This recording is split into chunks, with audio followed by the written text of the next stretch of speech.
ನಾವು ಊರ್ ಬೇಡ ಸರ್. ಊರು ಬೇಡ. ಹ್ಮ್ ಹೇಳವಾ, ಏನು ಮಾಡ್ಕೊಂಡಿರೋದು? ನಾವು ಈಗ 2ನೇ ಸಲ ಕಾಲ್ ಮಾಡ್ತಾ ಇರೋದು ಸರ್ ನಿಮ್ಗೆ. ಓ, ನೀವು ಅಲ್ಲಿ ಮಾತಾಡಿದ್ದೀರಾ? ಆಲ್ರೆಡಿ ನಿಮ್ಮ ಹತ್ರ ಮಾತಾಡಿದೀನಿ. ಯಾವಾಗ? ಸಮಥಿಂಗ್ ಒಂದ್ 3 ತಿಂಗಳ 4 ತಿಂಗಳ ಇಲ್ಲ, ಜಾಸ್ತಿ ಆಯ್ತು ಅನ್ಸುತ್ತೆ. 320 ಎಪಿಸೋಡ್ ಏನೋ ಅನ್ಸುತ್ತೆ. ಹೇಗಿದೀಯವ? ಚೆನ್ನಾಗಿದ್ದೀನಿ ಸರ್. ಸಂತೋಷ. ಯುಗಾದಿ ಆಚರಣೆ ಮಾಡಿದ್ರಾ? ನಮ್ ಕಡೆ ಏನ್ ಜೋರಾಗಿ ಮಾಡಲ್ಲ. ಓ, ಹೌದಾ? ಏನು ಆಚರಣೆನೆ ಮಾಡಲ್ಲ ನಮ್ ಕಡೆ. ಏನೋ ಒಂದ್ ಸ್ವೀಟ್ ಮನೇಲಿ ಮಾಡ್ತಾರಷ್ಟೇ. ಅಲ್ಲ, ನಿಮ್ಮ ಕಡೆ ಯಾವ ಹಬ್ಬ ಜೋರ ಮಾಡ್ತೀರಾ? ಹಬ್ಬನಾ? ಅಂದ್ರೆ ಜಾಸ್ತಿ ನಮ್ ಕಡೆ ಹಬ್ಬಗಳೆಲ್ಲ ಆಚರಿಸೋದು ಕಡಿಮೆ. ಶಿವರಾತ್ರಿ?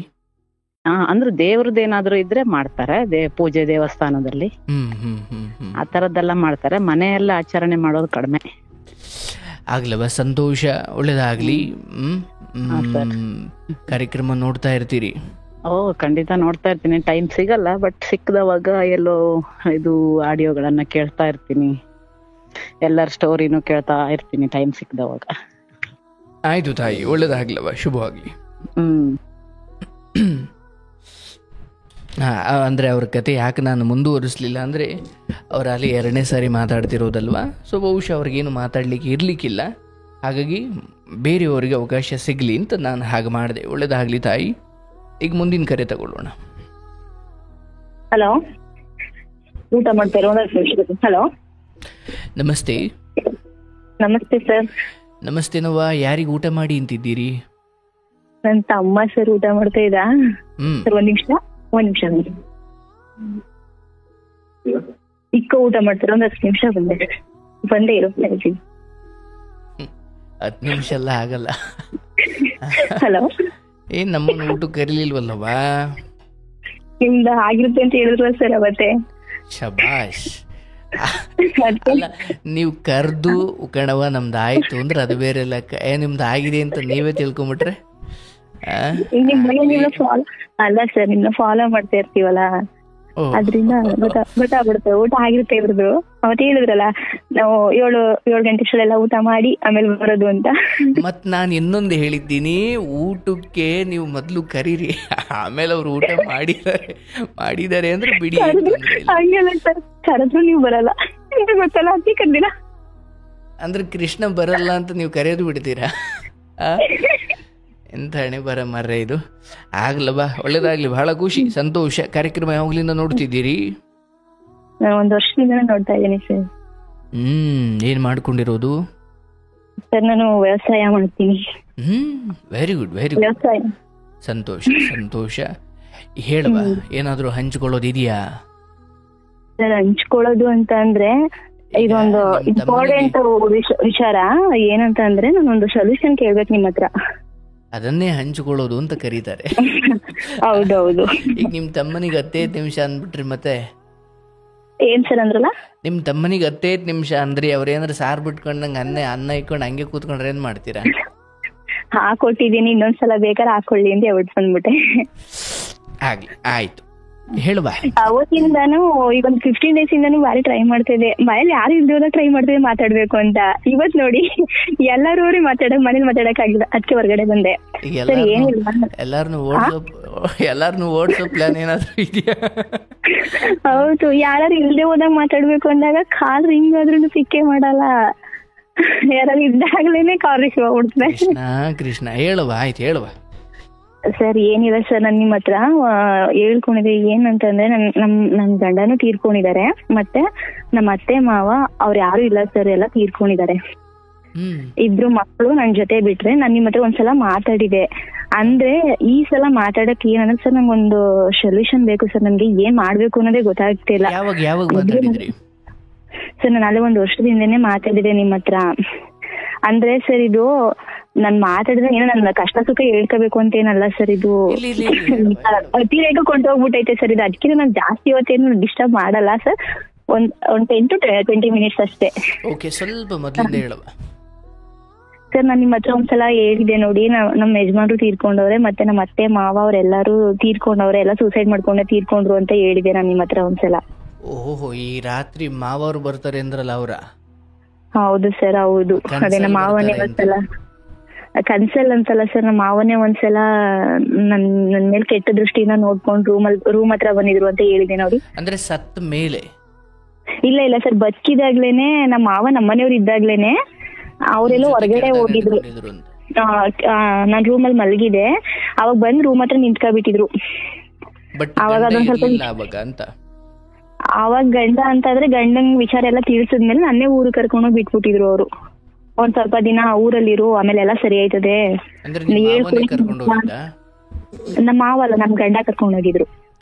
ಅಂದ್ರೆ ಮಾವ ಹಿಂಗ್ ವರ್ತನೆ ಮಾಡುದ್ರು ಅಂತ ಗಂಡನಿಗೆ ಹೇಳಿದಾಗ ಗಂಡ ತಗೊಂಡೋಗಿ ಬಿಟ್ಟಿದ್ದು? ಹಾ, ಗಂಡ ತಗೊಂಡೋಗಿ ಬಿಟ್ಟಿದ್ದು ಅಲ್ಲಿಗೆ. ಈ ಗಂಡನಿಗೆ ಏನಾಯ್ತು ಸರ್? ಗಂಡಂಗೆ ಏನಾಯ್ತು ಅಂದ್ರೆ ಅವ್ರ ತಂದೆ ಸತ್ ಮೇಲೆ ಅವ್ರ ತಂದೆ ಏನಂತ ಹೇಳ್ಬಿಟ್ರು ಅಂದ್ರೆ, ನನ್ ಸೊಸೆ ಬೇರೆಯವ್ರನ್ನ ಇಟ್ಕೊಂಡವಳೆ, ನನಗ್ ಸರಿಯಾಗಿ ನೋಡ್ಕೊಂತ ಇಲ್ಲ, ಊಟ ಆಗ್ತಾ ಇಲ್ಲ ಅಂತ ಹೇಳ್ಬಿಟ್ಟು ಊರಲ್ಲೆಲ್ಲ ಪ್ರಚಾರ ಮಾಡ್ಬಿಟ್ರು. ಅಂದ್ರೆ ಅವ್ರ ಹಾಗೆ ಹೇಳಿದ್ರು?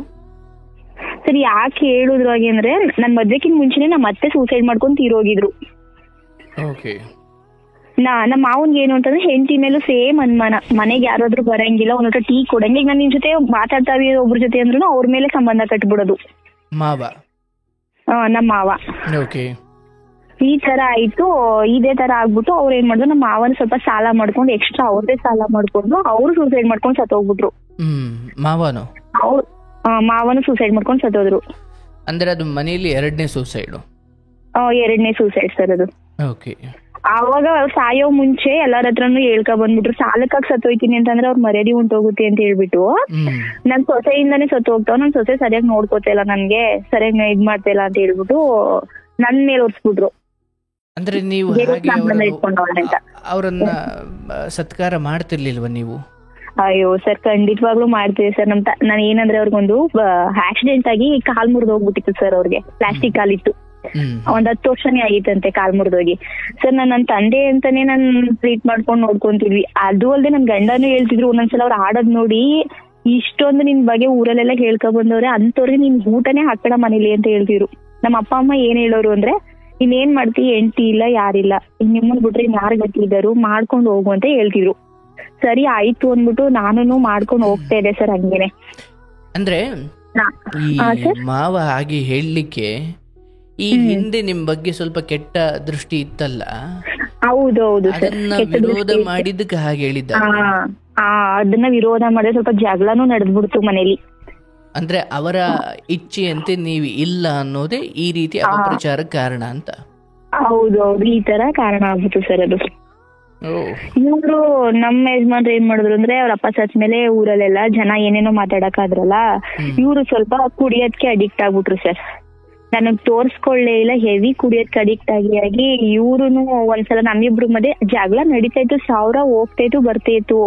ಇವ್ರ ಏನ್ ಮಾಡಿದ್ರು, ಜಗಳ ಆಯ್ತು ಸರ್ ಒಂದ್ಸಲ. ಅವ್ರಿಂದ ಅವ್ರನ್ನೇ ಕೈಯ ಗಾಳಿಗೆ ಹೊಡ್ಕೊಂಡ್ಬಿಟ್ಟು ಜಗಳ ಆಗಿದಾಗ ನರ ಕಟ್ಟಾಗ್ಬಿಟ್ಟಿದ್ ಕೈಯಿಂದ. ಅಂದ್ರೆ ನೀವಿಬ್ರು ಜಗಳ ಆಡ್ಬೇಕಾದ್ರೆ ಗಂಡ ಗ್ಲಾಸ್ ಕಿಟಕಿಗೆ ಆಗಿ ಸರ್ ಹೆವಿ ಕೋಪ ಸರ್. ಒಂದ್ ವ್ಯಕ್ತಿಗೆ ಅಷ್ಟು ಕೋಪ ಬರುತ್ತೆ ಅಂತ ಊಹಿಸ್ಕೊಳಕ್ಕೂ ಆಗಲ್ಲ, ಅಷ್ಟು ಕೋಪ ಸರ್ ಅವ್ರಿಗೆ. ಸಿಕ್ಕಾಪಟ್ಟೆ ಮನುಷ್ಯನೇ ಅಲ್ವೇನೋ. ನನ್ನಷ್ಟು ಸರ್, ನನಗಿರೋ ನಾಲೆಡ್ಜ್ ಅಲ್ಲಿ ನನ್ನಷ್ಟು ಅಡ್ಜಸ್ಟ್ ಮಾಡ್ಕೊಂಡು ಹೋಗೋಷ್ಟು ಯಾರಾದ್ರೂ ಒಬ್ಬ ತಾಳ್ಮೆ ವ್ಯಕ್ತಿ ಸಿಕ್ಕಿದ್ರೆ ಸರ್, ನಿಜವಾಗ್ಲೂ ಸಂಸಾರ ಚೆನ್ನಾಗಿರ್ತಿತ್ತು ಅಂತ ನಾನ್ ಅನ್ಕೋತೀನಿ. ಓಕೆ, ನಿಮಗಂತ ಆಯ್ಕೆ ಸಿಗ್ಲಿಲ್ಲ ಅಂತ? ಅವ್ರು ಹೆವಿ ಕೋಪ ಸರ್. ಮಾತ್ರ ಎಷ್ಟು ಕೋಪ ಇತ್ತು ಆ ವ್ಯಕ್ತಿಗೆ, ಅಷ್ಟೇ ಪ್ರೀತಿ ಇತ್ತು. ಮಾತ್ರ ಕೆಟ್ಟದ್ ಮಾಡ್ಬೇಕು ಅನ್ನೋದಾಗ್ಲಿ ಮತ್ತೊಂದ್ ಮಾಡ್ಬೇಕ ಅನ್ನೋದಾಗ್ಲಿ ಇರ್ಲಿಲ್ಲ ಅವ್ರಿಗೆ. ಪ್ರೇಮಕ್ಕಿಂತ ಕೋಪವೂ ಕೂಡ ತುಸು ಹೆಚ್ಚೆ. ಹೌದು ಸರ್, ಕೇಳಿದೀನಿ ಸರ್ ನಿಮ್ ಮಾತನ್ನ. ಅವ್ರ ಕೋಪ ಅವ್ರನ್ನೇ ಸುಡುತ್ತೆ ಅಂತ ಹೇಳ್ತಾರಲ್ಲ, ಅದು ಖಂಡಿತವಾಗ್ಲೂ ಅವ್ರ ವಿಚಾರಗಳಲ್ಲಿ ನಡೆದೋಯ್ತು ಸರ್ ಅದು. ಬಟ್ ಓಕೆ ಫೈನ್, ಇಲ್ಲಿ ತಂದೆಯ ಇಂಥದ್ದೇನೋ ಒಂದು ದುರ್ವರ್ತನೆ ಎಂದಾಗ ನೀವು ಅದನ್ನ ಗಂಡನಿಗೆ ಹೇಳಿದಾಗ ಅವ್ರ ಪ್ರತಿಕ್ರಿಯೆ ಏನಿತ್ತು ಗಂಡಂದು? ಏನಿತ್ತು ಅಂದ್ರೆ ಸರ್, ಇವ್ರು ಹೆಂಗಿದ್ರು ತಂದೆ ಮೇಲೆ ಕೈ ಮಾಡೋಕೆ ಹೊಂಟೋಗ್ಬಿಡೋದು, ಹೆವಿ ಕೋಪ. ಒಂಥರ ಆ ಕೋಪದಲ್ಲಿ ಅವರು ಒಬ್ರಿಗೆ ಏನ್ ಸಿಕ್ತು ಅದರಲ್ಲೇ ಹೊಡೆಯೋಷ್ಟು ಕೋಪ ಇತ್ತು ಸರ್ ಅವ್ರಿಗೆ. ನಾನು ಆದಷ್ಟು ವಿಚಾರಗಳನ್ನ ಹೈಡ್ ಮಾಡ್ತಿದ್ದೆ, ಹೇಳಕ್ ಹೋಗ್ತಿರ್ಲಿಲ್ಲ ಜಾಸ್ತಿ. ಏನಾದ್ರೂ ನನ್ನಿಂದ ಅನಾಹುತ ಆಗ್ಬಿಡುತ್ತೇನೋ ಅನ್ನೋ ಭಯದಿಂದ. ಅಂದ್ರೆ ಈ ತರದೇನು ಅಚಾತುರ್ಯ ಮಾಡ್ಕೊಳ್ಳೋಷ್ಟು ದಡ್ಡ ಇದ್ದಾನೆ ಅಂತ? ಹೌದು ಹೌದು ಸರ್. ಆಮೇಲೆ ಸರ್ ಅವ್ರಿಗೆ ಮನಸ್ಥಿತಿ ಹೆಂಗೆ ಅಂತ ಅಂದ್ರೆ, ಬೇಕಾದ್ರೆ ಅವ್ರ ಸೂಸೈಡ್ ಮಾಡ್ಕೊಳಕ್ಕೂ ಏಸೋದಿಲ್ಲ ಸರ್. ಅವ್ರಿಗೆ ಯಾವುದೇ ರೀತಿ ಆತಂಕದ ವಿಚಾರಗಳನ್ನ ತಗೊಳಕ್ ಆಗಲ್ಲ ಅವ್ರಿಗೆ.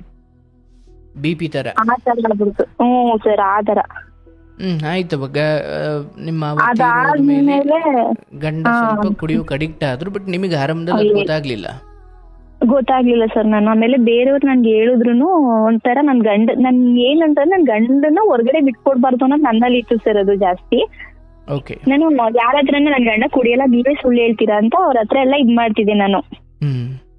ಆವಾಗ ಒಂದಲ್ಲ ಒಂದಿನ ಗೊತ್ತಾಗುತ್ತೆ ಅಂತಲ್ಲ, ಹಾಗೆಲ್ಲ ಗೊತ್ತಾದ್ಮೇಲೆ ಮನೇಲಿ ಒಂದಷ್ಟು ಜಗಳಗಳು ಶುರು ಆಗ ಕತ್ಕೊಂಡು ಇವ್ರೇನ್ ಮಾಡಿದ್ರು, ಇದು ಹೋಗ್ಬಿಟ್ಟು ಸರ್ ಜಸ್ಟ್ ಒಂದ್ 5 ನಿಮಿಷನೂ ಇಲ್ಲ ಸರ್, ಹೋಗ್ಬಿಟ್ಟು ನಾನು ಅಸ್ಕಲ್ ಇಟ್ಕೊಬರಕ್ಕೆ ಅಂತ ಹೋಗಿದ್ದೀನಿ, ಇವ್ರು ಹೋಗಿ ವಿಷ ಕುಡಿದ್ಬಿಟ್ಟಿದ್ರು ಸರ್. ಅದು ಕಳೆನಾಶಕ ಅಂತ ಬರುತ್ತೆ, ಅದನ್ನ ಭೂಮಿಗೆ ಸ್ಪ್ರೇ ಮಾಡಿದ್ರೆ 3 ತಿಂಗಳು ಕಳೆ ಹುಟ್ಟಲ್ಲ, ಅಂತದ್ರಲ್ಲಿ ಮನುಷ್ಯರು ಬದುಕಕ್ಕೆ ಚಾನ್ಸ್ ಇಲ್ವಂತೆ. ನಾವು ಕರ್ಕೊಂಡು ಹೋಗಿದ್ ಇದಕ್ಕೆ ಸ್ಪೀಡ್ಗೆ ಇನ್ನೆಂತವ್ರೆ ಬೇರೆ ಪಾಯ್ಸನ್ ತಗೊಂಡಿದ್ರೆ ಬದುಕಿಸ್ಬೋದಿತ್ತಂತೆ.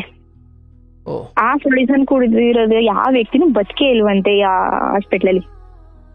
ಬದುಕಲಾದ್ರು ಸರ್ ಅವ್ರು ಎಷ್ಟು ಗಟ್ಟಿ ಇದ್ರು ಮನುಷ್ಯ ಅಂತ ಅಂದ್ರೆ, ಇವತ್ತು ಸಂಜೆ 6 ಗಂಟೆಗೆ ಕುಡ್ದಿ ನಾಳೆ ಬದುಕಿ ನಾಳೆ ಬೆಳಿಗ್ಗೆ 6 ಗಂಟೆಗೆ ಸತ್ತಿರೋ ಸರ್ ಅವರು. ಅಂದ್ರೆ ಆ ವಿಷವನ್ನ ಅರಗಿಸಿಕೊಳ್ಳುವ ಪ್ರಯತ್ನ ನಡೆದಿತ್ತಾದ್ರೂ ಅಂತಿಮ ವಿಷವೇ ಅಂತ ನಡೆದಿತ್ತು ಸರ್. ಅಂದ್ರೆ ಅದು ಏನಾಗುತ್ತೆ ಅಂದ್ರೆ ಕಿಡ್ನಿ ಎಲ್ಲ ಫೇಲ್ಯೂರ್ ಆಗೋದು, ಆತರ ಒಂದೊಂದಾಗ ಸುಟ್ಕೊಂಡ್ ಬರ್ತಾನೆ ಇತ್ತು ಸರ್. ಅದು ಆ ಪಾಯ್ಸನ್ ಅಷ್ಟು ಪವರ್ ಐತೆ ಅದಕ್ಕೆ. ಈ ತರ ಆಗಿ ಅವ್ರಿಗೆ ಕುಡಿದ್ಮೇಲೆ ರಿಯಲೈಸ್ ಆಗೈತೆ ಸರ್, ನನ್ನ ಬದುಕ್ಸ್ಕೊಳ್ಳಿ ಅಂತ ಕುಡಿದ್ಮೇಲೆ ರಿಯಲೈಸ್ ಆಯ್ತು ಅವ್ರಿಗೆ. ನಾನ್ ಬದುಕ್ಬೇಕು, ಹೆಂಗಾರು ಮಾಡಿ ಬದುಕ್ಸಿ ನನ್ನ ಅಂತಂದ್ರೆ ಅದು ಬದುಕ್ಸಕ್ ಆಗದೇ ಇಲ್ಲ. ಮೆಡಿಕಲ್ ಅಲ್ಲಿ ಹೇಳೇಬಿಟ್ರು ಆಗದೇ ಇಲ್ಲ, ಯಾವ್ದೇ ಕಾರಣಕ್ಕೆ ಉಳಿಯಲ್ಲ, ವ್ಯರ್ಥ ನೀವು ದುಡ್ಡು ವೇಸ್ಟ್ ಮಾಡ್ತಾ ಇದೀರಾ ಅಂತ. ನಮಗೇನು ಬದುಕ್ಬೋದೇನೋ, ದುಡ್ಡು ಎಷ್ಟಾದ್ರೂ ಆಗ್ಲಿ ಬದುಕ್ಬೋದೇನೋ ಅನ್ನೋ ಒಂದು ಆಸೆ ಇತ್ತು ಸರ್. ಆದ್ರೆ ಅವರು ಬದುಕ್ಲೇ ಇಲ್ಲ. ಅದಾದ್ಮೇಲೆ ಹೆಂಗೆ ಅಂದ್ರೆ ಸರ್, ನಮ್ಮನೆ ಸ್ವಲ್ಪ ಇತ್ತ ಊರು ಅಲ್ಲ ಇತ್ತ ಕಾಡು ಅಲ್ಲ, ತೋಟದತ್ರ ಇರೋದು ಮನೆ. ಪಕ್ಕದಲ್ಲಿ ಮೈದಾವನೆ, ಮಧ್ಯದಲ್ಲಿ ನಮ್ಮನೆ ಐತೆ, ಈ ಕಡೆ ನಮ್ಮ ಮಾವ ಇದಾರೆ. ಅಂದ್ರೆ ನಮ್ಮ ಮಾವ ಇದ್ರಲ್ಲ ಅವ್ರ ಅಣ್ಣ ಅವ್ರ ಅಣ್ಣನ ಹೆಂಡತಿ, ಅವ್ರನ್ನ ನಾವು ಮಾವ ಅಂತ ಅಂತೀವಿ ಸರ್. ನನ್ಗೆ ಏನಾಯ್ತು ಅಂತಂದ್ರೆ, ನಮ್ಮನೆಯವರೆಲ್ಲ ತೀರ್ಕೊಂಡ್ಮೇಲೆ ನಮ್ಮನೆ ಹೇಳಿದ್ರು ಇವರೆಲ್ಲ ಹಿಂಗೆ ಸೂಸೈಡ್ ಮಾಡ್ಕೊಂಡೆಲ್ಲ ಇದೇ ಆಗ್ಬಿಟ್ಟೈತೆ, ಇಲ್ಲಿ ಒಬ್ಳು 2 ಮಕ್ಳು ಕಟ್ಕೊಂಡು ಹೆಂಗಿರ್ತೀಯ, ಒಂದ್ ಮನೇಲಿ ಒಬ್ಳು ಇರೋದಂದ್ರೆ ಇಷ್ಟು ದೊಡ್ಡ ಮನೇಲಿ ಏನ್ ಸಾಧ್ಯನಾ, ಬೇಡ ಬಂದ್ಬಿಡು ಅಂತ ಎಲ್ಲ ಹೇಳಿದ್ರು ಸರ್. ಏನಾಯ್ತು ಅಂದ್ರೆ ನಾವು ಮನೆ ಮಾಡ್ಬಿಟ್ಟು ಸರ್, ನನ್ಗೆ ನನ್ ಮಗಳಿಗೆ 11 ತಿಂಗಳಿತ್ತು, ನನ್ ಮಗನ್ಗೆ 6 ವರ್ಷ ಇತ್ತು ಸರ್. ಅವಾಗ 2 ಮಕ್ಳಿದ್ದು. ಇವಾಗ ಅವ್ರ ಸತ್ತಿ ಏನ್ ಜಾಸ್ತಿ ಆಗಿಲ್ಲ, 1.5 ವರ್ಷ ಆಗೈತೆ ಅಷ್ಟೇ. ಓಕೆ. ಅವ್ರು ತೀರು ಹೋದ್ಮೇಲೆನಾ ನೀವು ಕರೆ ಮಾಡಿದ್ ನಮ್ಗೆ? ಅವ್ರು ತೀರೋದ್ಮೇಲೆ ಮಾಡಿದ್ದೆ ನಿಮ್ಗೆ. ಆಯ್ತು ಬಾ, ಈಗ ಬಂದ್ಬಿಡು ಅಂದ್ರು, ಹೋದಾ? ಹೋಗ್ಲಿಲ್ಲ ಸರ್, ನಾನು ಹೋಗ್ಲಿಲ್ಲ. ಏನೇ ಆದ್ರೂ ನಾನು ಬರಲ್ಲ ಅಂದ್ರೆ, ನನ್ಗೆ ಹೊರ್ಗಡೆ ಸ್ವಲ್ಪ ಸಾಲ ಮಾಡ್ಕೊಂಡಿದ್ವಿ ಸರ್. ಅವರು ನಾವ್ ಮನೆ ಮಾಡಕ್ಕೆ ಅಂದ್ಬಿಟ್ಟು 1 ಲಕ್ಷದವರೆಗೆ ಸಾಲ ಮಾಡ್ಕೊಂಡಿದ್ವಿ. ಬೇರೆಯವರೆಲ್ಲ ನಾನು ಜೊತೆಲೆ ಸೇರಿ ಸಾಲ ಮಾಡಿದ್ದೆ ಸರ್. ಅಂದ್ರೆ ಅತ್ತೆ ಮಾವ ಇಲ್ದಿರೋದ್ರಿಂದ ಅವರು ಯಾವ ನಂಬಿಕೆ ಏನ್ ಕೊಡ್ಲಿ, ಗಂಡಗಾದ್ರು ಹೆಂಡತಿನಾದ್ರು ಕೊಡ್ತಾಳೆ ಅನ್ನೋ ಒಂದ್ ನಂಬಿಕೆ ಮೇಲೆ ಕೊಟ್ಟಿದ್ರು ಸರ್ ನಮ್ಗೆ. ಅದ್ರಲ್ಲಿ ಒಂದಷ್ಟು ಬಂದಂತ ಆದಾಯದಲ್ಲಿ, ಹೊಲಕ್ಕೆಲ್ಲ ಬೇಳೆ ಮಾಡಿದ್ವಲ್ಲ, ಬಂದಂತ ಆದಾಯದಲ್ಲಿ ಒಂದು 6 ಲಕ್ಷ ತೀರ್ಸಿದ್ವಿ ಸರ್. ಇನ್ನೊಂದು 4 ಲಕ್ಷ ಬ್ಯಾಲೆನ್ಸ್ ಆಗ್ಬಿಡ್ದು. ಇತ್ತ ಆ ಕಡೆ ಹೋಗಕ್ಕೂ ಆಗಲ್ಲ, ಇತ್ತ ಇರಕ್ಕೂ ಆಯ್ತಲ್ಲ ಅಂತ ಪರಿಸ್ಥಿತಿ ಬಂದ್ಬಿಡ್ತು ಸರ್.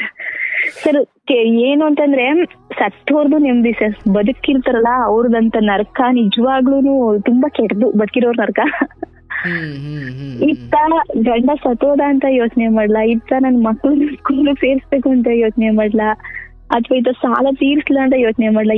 ಏನದೇ ಗೊತ್ತಾಗದೆ ಹೋಯ್ತು. ಕೊನೆಗೆ ನಾನ್ ಅನ್ಕೊಂಡೆ, ಡಿಸೈಡ್ ಮಾಡ್ಕೊಬಿಟ್ಟೆ, ಕೊನೆಗೆ ಏನಾದ್ರು ಆಗ್ಲಿ ಆಗಿದಾಗ್ಲಿ ಇಲ್ಲೇ ಇದ್ದು ಏನಾದ್ರು ಶುರು ಮಾಡ್ಕೋಬೇಕು ಅಂತ ನಾನ್ ಡಿಸೈಡ್ ಮಾಡ್ಕೊಂಡೆ. ಆಮೇಲೆ ನಮ್ ಪಕ್ಕದಲ್ಲಿ ನಮ್ಮ ಮಾವ ಇದಾರೆ ಅಂತ ಹೇಳಿದ್ರೆ ಸರ್, ಅವರು ನನ್ಗೊಂದು ಡೈರಿಗೆ ಇಲ್ಲಿಂದ ಹಾಲ್ ತಗೊಂಡ್ ಹೋಗ್ಬೇಕಾದ್ರೂ ಅವರೇ ಪ್ರತಿಯೊಂದನ್ನ ಎಲ್ಲಿಂದ ಈಗ ನಾವು ಒಂದ್ ಬಸ್ಗೆ ಹೋಗ್ಬೇಕಂದ್ರೆ ಇಲ್ಲಿಂದ 4 ಕಿಲೋಮೀಟರ್ ಹೋಗ್ಬೇಕು ಸರ್ ನಮ್ಮ ಮನೆ ಹತ್ರದಿಂದ. ಊರೊಳಗಡೆ ಅಂತೂ ನಮ್ಮ ಮನೆ ಇಲ್ಲ, ಹೊರಗಡೆ ಇರೋ ತೋಟದ ಹತ್ರ. ಈ ತರ ಆಯ್ತು. ಸರಿ ಆಯ್ತು ಅಂದ್ಬಿಟ್ಟು ಅವ್ರಂದ್ರು, ನಾವ್ ಹೆಲ್ಪ್ ಮಾಡ್ತೀವಿ ಇರೋ ತನಕ, ನೀನು ಹೋಗ್ಬೇಡ, ನಾವ್ ಮಕ್ಳನ್ನ ಅವತ್ತಿಂದ ನೋಡ್ಕೊಂಡಿವಿ ಚೆನ್ನಾಗಿ, ನೀನ್ ಯಾವ್ದೇ ಕಾರಣಕ್ಕೂ ಇಲ್ಲಿಂದ ಹೋಗ್ಬೇಡ ಅಂತ ಅವ್ರಂದ್ರು. ಸರಿ ಆಯ್ತು ಅಂದ್ಬಿಟ್ಟು ನಮ್ಮ ಅಮ್ಮನೂ ಒಂದ್ 6 ತಿಂಗಳಿತ್ತು. ನಮ್ಮ ಅಮ್ಮ ಅಂತೂ ಅವ್ರೇನೋ ಧೈರ್ಯದ ಮೇಲೆ ನಾವು ಇಲ್ಲಿಂದ ಹೋಗ್ತಾ ಇದೀವಿ, ನೀವ್ ಇರೋ ಧೈರ್ಯದಿಂದ ಏನೇ ಆದ್ರೂ ನಾಳೆ ನಿಮ್ ಜವಾಬ್ದಾರಿನೇ ಅಂತ ಹೇಳ್ಬಿಟ್ಟು ಅವ್ರ ಹತ್ರ ಹೋಯ್ತು ಸರ್. ಇಷ್ಟಾದ್ಮೇಲೆ ನನ್ ಕೆಲ್ಸ ನಾನು ಒಂದ್ ಸ್ವಲ್ಪ ವ್ಯವಸಾಯ ಮಾಡಿಸ್ಕೊಂಡು ಹೊಲ್ದತ್ರ ಎಲ್ಲ ಏನೋ ಜೀವನ ಸಾಲ ಇರ್ಬೋದು, ಅದೇ ಮತ್ತೆ ಬೇರೆಯವ್ರ ಹತ್ರ ಕೈ ಚಾಚದಂಗೆ ನನ್ ಜೀವನ ನಾನು ನಡೆಸ್ತಿದ್ದೆ ಸರ್. ರೀಸೆಂಟ್ ಆಗಿ ಈಗ ಒಂದ್ 15 ದಿನದಲ್ಲಿ ಏನಾಯ್ತು ಅಂತಂದ್ರೆ ಸರ್, ನಮ್ಮ ಮನೆಯವರ ಅದೇ ದೊಡ್ಡಪ್ಪ ಹೇಳದ್ನಲ್ಲ ಮಾವ ಅಂತ, ಅವ್ರನ್ನ ನನ್ನ ತಂದೆ ತಾಯಿನೂ ಸರ್ ನಾನು ನೆನ್ಸ್ಕೊಂಡವ್ರಿಗೊಂದು ಫೋನು ಮಾಡಲ್ಲ ಸರ್ ಅವ್ರಿಗೆ. ಯಾಕೆಂದ್ರೆ ನಮ್ಗೆ ಹತ್ರದಲ್ಲಿರೋರೆ ಯಾವಾಗ್ಲೂ ಆಗೋದು ಅಂತ ಹೇಳ್ಬಿಟ್ಟು ನಾನು ಪ್ರತಿಯೊಂದು ಸರ್ ನಾನು ನಮ್ಮ ಮನೇಲಿ ಏನೇ ಮಾಡಿದ್ರು ನಮ್ಮ ಮನೆ ಒಂದು ಉಸಿರಾಡಿದ್ರು ಅವ್ರ ಮನೆ ಕೇಳಿಸುತ್ತೆ. ಇಬ್ರು ಜಾಯಿಂಟ್ ಮನೆ ಆಗಿರೋದ್ರಿಂದ ಅಷ್ಟು ಕೇಳಿಸುತ್ತೆ. ಅಷ್ಟು ನನ್ನ ಮಗಳು ತರನೇ ನೋಡ್ಕೊಂಡಿದ್ರು ಸರ್ ಅವರು.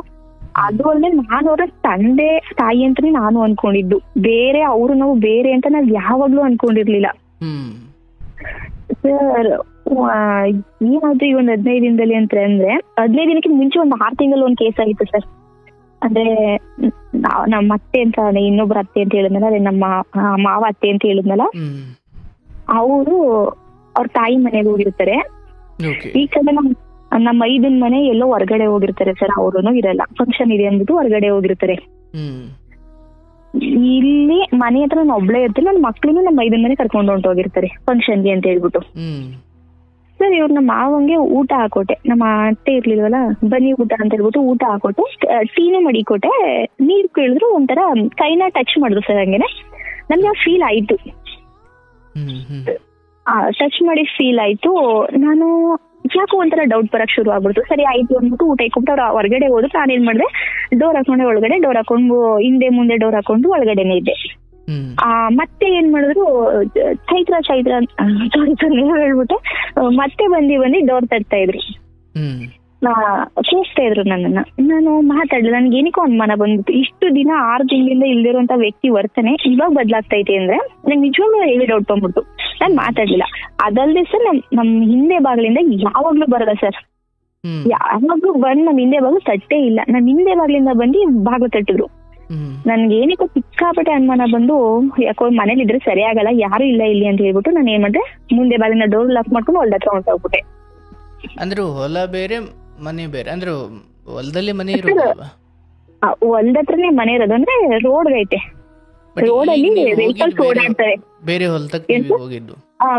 ಬೇರೆ ಬೇರೆ ರೋಡಲ್ಲಿರೋ ಹೊಲ್ದತ್ರ ಹೋಗ್ಬಿಟ್ಟೆ. ಅಂದ್ರೆ ರಾತ್ರಿನೂ ಬೆಳಿಗ್ಗೆನೋ ಅದು?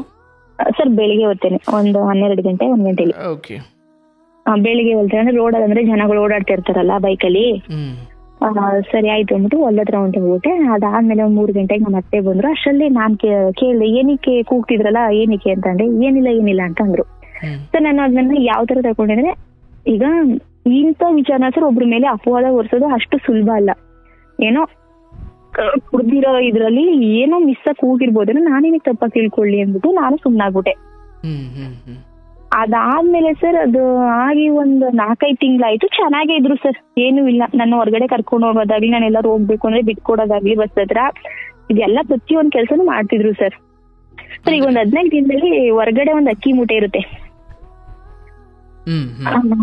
ನಾನು ಬನ್ನಿ ಇಲ್ಲಿ ಸ್ವಲ್ಪ ಇನ್ನ ಒಳಗಡೆ ಎತ್ಕೊಳ್ಳೋದ ಅಂತ ಕರಿತೀನಿ. ಸರಿ ಆಯ್ತು ಅಂತ ಬರ್ತಾರೆ ಸರ್. ಮೂಟೆನು ಮಡಗ್ತೀವಿ ಒಳಗಡೆ, ಹಿಂದೆ ರೂಮಲ್ಲಿ ತಂದೆ. ಸರ್ ಇವ್ರು ಹಿಂಗ್ ನನ್ನ ಹಗ್ ಮಾಡಕ್ ಬರ್ತಾರೆ ಸರ್, ಹಿಂಗೆ ನಮ್ಮ ಮಾವ. ನನ್ಗೆ ನನ್ ಕಿರ್ಚ್ಕೊಂಡು ಆಂಟಿ ಅಂತ ಕರೆಯೋರು ಹೆಂಡ್ತಿನ ನಾನು ಆಂಟಿ ಅಂತ ಹೇಳ್ಬಿಟ್ಟು ಈಚೆ ಬಂದ್ಬಿಟ್ಟೆ ಸರ್. ನಾನು ಬಂದ್ಬಿಟ್ಟೆ, ನನ್ಗೆ ಒಂಥರ ಶಾಕ್ ಹೊಡ್ದಂಗ ಆಗ್ಬಿಡ್ತು ಸರ್. ಅದು ಹೆಂಗೆ ಅಂತಂದ್ರೆ, ನನ್ ತಂದೆ ಅಲ್ಲ ಸರ್, ನನ್ ತಂದೆ ಬೇರೆ ಅಲ್ಲ, ಅವ್ರು ಬೇರೆ ಅಲ್ಲ, ನನ್ನ ಮನ್ಸಲ್ಲಿ ಇರೋದು ಸರ್. 8 ವರ್ಷ ಆಗೈತೆ ನನ್ ಮದ್ವೆ ಆಗಿ. 8 ವರ್ಷದಿಂದ ಅವ್ರ ಜೊತೆಲೆ ಕುತ್ಕೊಳ್ತೀವಿ, ಅವ್ರ ಜೊತೆಲೆ ಊಟ ಮಾಡ್ತೀವಿ. ಪ್ರತಿ ಒಂದು ವರ್ಷ ಒಂದ್ ಟೀ ಟೈಮ್ ಶೇರ್ ಮಾಡ್ಕೋತೀವಿ. ನಮ್ಮನೆ ಮಾಡಿದ್ರೆ ಅವ್ರ ಮನೆ ಮಾಡಿದ್ರು ನಮ್ಮನೆ, ಎದುರುಗಡೆನೆ ಓಡಾಡ್ಬೇಕು, ಒಂದೇ ಬಾಗ್ಲು ಅಂತ ವ್ಯಕ್ತಿ ನನ್ನ ಹಗ್ ಮಾಡಕ್ ಬಂದ್ರು ನನ್ಗೆ ಒಂಥರ ಭಯ ಆಗ್ಬಿಡ್ತು ಸರ್. ನನ್ಗೆ ಕಿರ್ಚ್ಕೊಂಡು ಹೊರಗಡೆ ಬಂದ್ಬಿಟ್ಟೆ. ಹೊರಗಡೆ ಬಂದು ನಿಂತ್ಕೊಂಡ್ಬಿಟ್ಟೆ. ಆ ವಿಚಾರ ಹೆಂಗೆ ಅಂತಂದ್ರೆ ಸರ್, ನಾನು ಯಾರ ಹತ್ರ ಹೇಳ್ಕೊಳಕ್ಕೂ ಆಗಲ್ಲ. ಈ ತರ ನಮ್ಮ ಆಂಟಿ ಹತ್ರನು ಹೇಳ್ಕೊಳಕ್ ಆಗಲ್ಲ. ಹೆಂಗಾಯ್ತು ಅಂತ ಬಾಯ್ ಬಿಟ್ಟು ಯಾವ ರೀತಿ ಹೇಳೋದು ಅಂತದೇ ಗೊತ್ತಾಗ್ಲಿಲ್ಲ ಸರ್ ನನ್ಗೆ. ಅದಾದ್ಮೇಲೆ ಒಂದ್ 3 days ಬಿಟ್ಟು ನಾನು ಅವ್ರ ಮನೆಗೆ ಹೋಗೋಣ ಜಸ್ಟ್ ಸ್ಟಾಪ್ ಮಾಡ್ಬಿಟ್ಟೆ ಸರ್. ನಾನು ಅವರು ಟೀ ಕರೆದ್ರು ನಾನು ಹೋಗ್ತಿರ್ಲಿಲ್ಲ. ನಮ್ಮ ಆಂಟಿ ನನ್ ಮನ ಬಂದು ಏನಕ್ಕೆ ಬರ್ತಲ್ಲ ನಮ್ಮ ಮನೆಗೆ, ಹೇಳು ಅಂತ ಅಂತು. ಈ ತರ ಆಯ್ತು ಅಂತ ಹೇಳ್ಬಿಟ್ಟೆ ಸರ್ ನಾನು. ಹಂಗ ಕೊನೆಗೆ ಧೈರ್ಯ ಮಾಡಿ ಹೇಳ್ಬಾರ್ದು ಅನ್ಕೊಂಡಿದೆ. ಏನಕ್ಕೆ ಅಂತಂದ್ರೆ ಅವ್ರಿಬ್ರು ಮತ್ತೆ ಜಗಳ ಆಯ್ತದೆ, ಸಿಕ್ಕಾಪಟ್ಟೆ ಜಗಳ ಆಯ್ತದೆ. ಬೇಡ ಅಂತ ನಾನು ಹೈಡ್ ಮಾಡಿ ಇಟ್ಟಿದೆ. ಆದ್ರೂ ಪರವಾಗಿಲ್ಲ, ಹೇಳೇ ಬಿಡೋಣ ಏನಾದ್ರು ಮಾಡಿ ಅಂತ ಹೇಳ್ಬಿಟ್ಟು ಅವತ್ತು ಹೇಳ್ಬಿಟ್ಟೆ. ಅದಕ್ಕೆ ಅವ್ರು ಚಪ್ಲಿ ತಗೊಂಡ್ ಹೊಡಿವೆ, ನಿನ್ ಮೈ ಮುಟ್ಟಕ್ ಬಂದಿದೆ ಅಲ್ವಾ, ಚಪ್ಲಿ ತಗೊಂಡ್ ಹೊಡಿವೆ ಅಂತ ಹೇಳಿದ್ರು. ಅದು ಯಾವನು ರೋಡಲ್ಲಿ ಹೋಗೋನು ಆತರ ಕೆಲ್ಸ ಮಾಡಿದ್ರೆ ಚಪ್ಲಿ ತಗೊಂಡೇ ಹೊಡೆದ್ಬಿಟ್ಟು ಬರ್ಬೋದು. ಈಗ ನಮ್ ತಂದೆ ಸಮಾನ ಆಗಿರೋಂತ ವ್ಯಕ್ತಿ ಆತರ ಮಾಡಿದ್ರೆ ಅದೊಂಥರ ಶಾಕ್ ಇದ್ದಂಗೆ. ಅದು ಹೇಳ್ಕೊಳಕ್ಕೆ ಆಗಲ್ಲ ಅದನ್ನ ಯಾರತ್ರನು. ಸರ್ ನನ್ಗ 3 ದಿನ ಸರ್ ಕಂಟಿನ್ಯೂಸ್ ಆಗಿ ನಾನು ಹತ್ತಿದೀನಿ ಅಂತಂದ್ರೆ, ನನ್ನ ತಂದೆ ತಾಯಿ ಇಲ್ಲೇ ಹೋದ್ರು ಇವ್ರು ನನಗೆ ಇಷ್ಟೆಲ್ಲ ಹೆಲ್ಪ್ ಮಾಡ್ಕೊಂಡು ನನ್ನ ಜೊತೆ ಇದ್ದಾರೆ ಅಂತಂದ್ರೆ, ಇವ್ರನ್ನ ನಾನು ಗೌರವಿಸ್ಬೇಕು, ಪೂಜಿಸ್ಬೇಕು ಅಂತ ನನ್ನ ದೇವರೊಳಗೆ ನನ್ನ ಆತ್ಮದಲ್ಲಿ ಇತ್ತು ಸರ್. ನಿಮ್ ಹತ್ರ ಒಂದ್ಸಲ ಕಾಲ್ ಮಾಡ್ದಾಗ್ಲೂ ನಾನು ಅವ್ರ ಬಗ್ಗೆ ಹೇಳ್ಕೊಂಡಿದ್ದೆ ನಿಮ್ಮ ಹತ್ರ. ನನ್ನ ತಂದೆ ತಾಯಿಗಿಂತ ಹೆಚ್ಚಾಗಿ ನೋಡ್ಕೊಂಡವ್ರೆ ನನ್ನ ಅಂತ. ಆ ವ್ಯಕ್ತಿ ನನ್ನನ್ನ ಆತರ ಹೆಂಗ್ ಸರ್ ಮನ್ಸ್ ಬರುತ್ತೆ ಸರ್? ಅವ್ರು ನನ್ನ ಏಜ್ ಮಕ್ಳವ್ರೆ ಸರ್, ಇಬ್ರು ಹೆಣ್ಮಕ್ಳವ್ರೆ ಸರ್ ಅವ್ರಿಗೆ. ಆ ವ್ಯಕ್ತಿಗೆ 53 ವರ್ಷ, ಹೆಂಗ್ ಸರ್ ಮನ್ಸ್ ಬರುತ್ತೆ? ನಾನು ಬೆಳಗಾಯ್ತು ಅಂದ್ರೆ ಅವ್ರ ಮುಂದೆನೆ ಓಡಾಡ್ಬೇಕು ಸರ್. ನನ್ನ ಪರಿಸ್ಥಿತಿ ಹೆಂಗಾಗೈತೆ ಅಂದ್ರೆ, ಈಗ ಒಂದ್ ಡೈರಿಗೆ ಹಾಲ್ ತಗೊಂಡೋಗಿ ಹಾಕ್ಬೇಕು ಅಂದ್ರೂ ನನ್ಗ ಅವ್ರ ಸಹಾಯ ಬೇಕೇ ಬೇಕು. ಅಷ್ಟು ಕಷ್ಟದ ಪರಿಸ್ಥಿತಿ ಆಯ್ತು ಸರ್. ನನ್ಗೆ ನೆನ್ಸ್ಕೊಳಕ್ ಆದ್ರೆ ಹೆಂಗ್ ಓಡಾಡೋದಪ್ಪ ಇವ್ರ ಮುಂದೆ, ನಾನು ಹೆಂಗೆ ತಿರ್ಗಾಡೋದು ಅನ್ನೋಷ್ಟು ನನ್ಗೆ ಒಂದು ಕ್ಷಣ ಸತ್ತೇ ಹೋಗ್ಬೋಣ, ಬೇಡ ಈ ಜೀವನನೇ. ನಾನು ಯಾವುದೇ ವಿಚಾರಕ್ಕೂ ಅಳಲ್ಲ ಸರ್, ನಾನು ಜಾಸ್ತಿ ಯಾವ ವಿಚಾರಕ್ಕೂ ಅಳಲ್ಲ. ಜೀವನ ನಡ್ದಂಗ್ ನಡ್ಕೊಂಡ್ ಹೋಗ್ಲಿ, ಹೆಂಗೋ ಸಾಕ್ದೈತೆ ಅಲ್ವಾ ಸಾಕೊಂಡ್ ಹೋಗ್ಲಿ ಅಂತ ನಾನು ಅಷ್ಟು ಕೇರ್ಲೆಸ್ ಆಗಿರ್ತೀನಿ. ಆದ್ರೆ ನನ್ಗೆ ನಿಜವಾಗ್ಲೂ ಅವತ್ತು ಆದ ಘಟನೆಯಿಂದ ನನಗೆ ಅವ್ರ ಮುಂದೆ ಓಡಾಡಕ್ಕೂ ಆಯ್ತಿಲ್ಲ ಸರ್. ನಂಗೆ ಅಷ್ಟು ಹಿಂಸೆ ಆಗ್ತಾ ಇದೆ, ಬಿಟ್ಟು ಹೋಗಕ್ಕೂ ಆಗ್ತಿಲ್ಲ ಸರ್. ಇಲ್ಲಿ ಇಷ್ಟೆಲ್ಲ ವ್ಯವಸಾಯ ಮಾಡಿಸ್ಕೊಂಡು ಒಂದು ಮನೇನ ಸಡನ್ ಆಗಿ ಬಿಟ್ಟು ಹೋಯ್ತೀನಿ ಅಂದ್ರು, ಹೊರಗಡೆ ಹೋಗಿ ಬದುಕ್ತೀನಿ ಅಂದ್ರು ಅಷ್ಟು ಈಸಿನೂ ಅಲ್ಲ. ಇನ್ನು ನಮ್ಮ ಅಪ್ಪ ಅಮ್ಮನ ಹತ್ರ ಹೇಳ್ಕೊಂಡ್ರು ಅಂತ ಅವ್ರಂತೂ ಖಂಡಿತವಾಗ್ಲೂ ಇಲ್ಲಿ ಇರ್ಸಲ್ಲ ಸರ್. ಅವರು ಬಂದ್ಬಿಡು ಅಂತಾನೆ ಹೇಳ್ತಾರೆ. ಅವರು ಅಲ್ಲಿಗೆ ಹೋಗಕ್ಕೂ ನನಗ್ ಮನ್ಸಿಲ್ಲ. ಏನ್ ಮಾಡ್ಬೇಕು ಅನ್ನೋದೇ ಗೊತ್ತಾಗ್ತಿಲ್ಲ ಸರ್. ಗಂಡ ಮಾಡೋ ಒಂದು ಸಣ್ಣ ತಪ್ಪಿಂದ ಇವತ್ತು ನಮ್ಮಂತ ಎಷ್ಟೋ ಹೆಣ್ಮಕ್ಳ ಜೀವನ ನಿಯತ್ತಾಗಿರೋರ್ಗೆ ಇಷ್ಟೆಲ್ಲ ಅನುಭವಿಸುವಂತ ಪರಿಸ್ಥಿತಿ. ಅವ್ರ ಮನಸ್ಥಿತಿ ಹೆಂಗಿರುತ್ತೆ ಸರ್ ಗೊತ್ತಾ ಸರ್? ಗಂಡ ಇಲ್ಲ, ಯಾರ್ ಬೇಕಾದ್ರೂ ಅಡ್ಜಸ್ಟ್ ಮಾಡ್ಕೊಂಡ್ಬಿಡ್ತಾರೆ ಅನ್ನೋದು ಅವ್ರ ಮನಸ್ಥಿತಿಲಿ ಇರುತ್ತೆ. ಹೆಂಗ್ ಸರ್ ಮನ್ಸ್ ಬರುತ್ತೆ? 8 ವರ್ಷದಿಂದ ಸರ್ ಅವ್ರ ಜೊತೆನೆ ಕೂತ್ಕೊಂಡು, ಅವ್ರ ಪಕ್ಕದಲ್ಲೇ ಕೂತ್ಕೊಂಡು ಊಟ ಮಾಡೋದಾಗ್ಲಿ, ಪ್ರತಿ ಒಂದು ಶೇರ್ ಮಾಡ್ತಿದ್ವಿ. ನನಗಂತೂ ಅದನ್ನು ಕನಸು ಅಂತಾನೆ ಅನ್ಸ್ಬಿಟ್ಟೈತೆ. ಅಂದ್ರೆ ಮುಂಚೆ ನೀವು ಅವ್ರ ಜೊತೆ ಊಟ ಮಾಡ್ತಿದ್ರಿ ಅಥವಾ ಎಲ್ಲಾದ್ರೂ ಗಾಡಿಲಿ ಬಿಡಿಸ್ಕೊಳ್ತಾ ಇದ್ರಿ? ಹೌದು, ಅಲ್ಲೆಲ್ಲ ಗೌರವಾನ್ವಿತವಾಗಿ ಇದ್ರು? ಅಲ್ಲೆಲ್ಲ ಇದ್ರು ಸರ್. ಅಲ್ಲ ಆತರ ಎಲ್ಲ ಯಾವ ಭಾವನೆನೇ ಕಂಡಿಲ್ಲ ನಾನು. ಓಕೆ.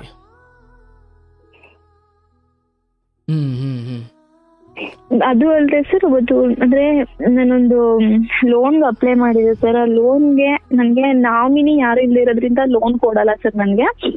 ಆ ಒಂದು ಲೋನು ಯಾವ ತರ ಅಂದ್ರೆ ಸರ್, ನಾವು ನಮ್ಮ ಮನೆಯವ್ರು ಇದ್ದಾಗೆ ತಗೊಂಡಿದ್ವಿ. ಹಸ್ಗಳು ಸತ್ತೋದ್ರೆ ಮಾತ್ರ ಅದು ಲೋನ್ ಕ್ಲೋಸ್ ಆಯ್ತಿದ್ದು, ಮನುಷ್ಯರು ಸತ್ರ ಇಲ್ಲ ಅಂತ ಹೇಳಿದ್ರು. ಅದು ಸರ್ ಆ ಲೋನ್ ನಮ್ಮ ಮನೆಯವ್ರು ತೀರ್ಕೊಂತವಿಂದ ನಾನು ಕರೆಕ್ಟ್ ಆಗಿ ಕಟ್ಟಿರೋದ್ರಿಂದ ಅವರೇನೆ ನನಗೆ ಎಲ್ಲಾನು ರೆಡಿ ಮಾಡಿಸ್ಕೊಂಡು, ಆ ಲೋನ್ ಕೊಡ್ಸುವಂತ ವ್ಯಕ್ತಿನೇ ಎಲ್ಲ ರೆಡಿ ಮಾಡಿಸ್ಕೊಂಡು, ಇವ್ರನ್ನ ನಿಮ್ ಅತ್ತೆ ಮಾವು ತರ ಮಾಡ್ಕೊಡ್ತೀನಿ ಅಂತ ಹೇಳಿದ್ರು ಸರ್ ಅವರು.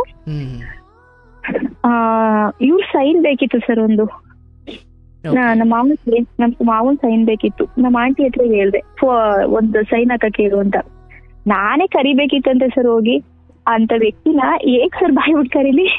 ಅಂದ್ರೆ ಇದೆಲ್ಲ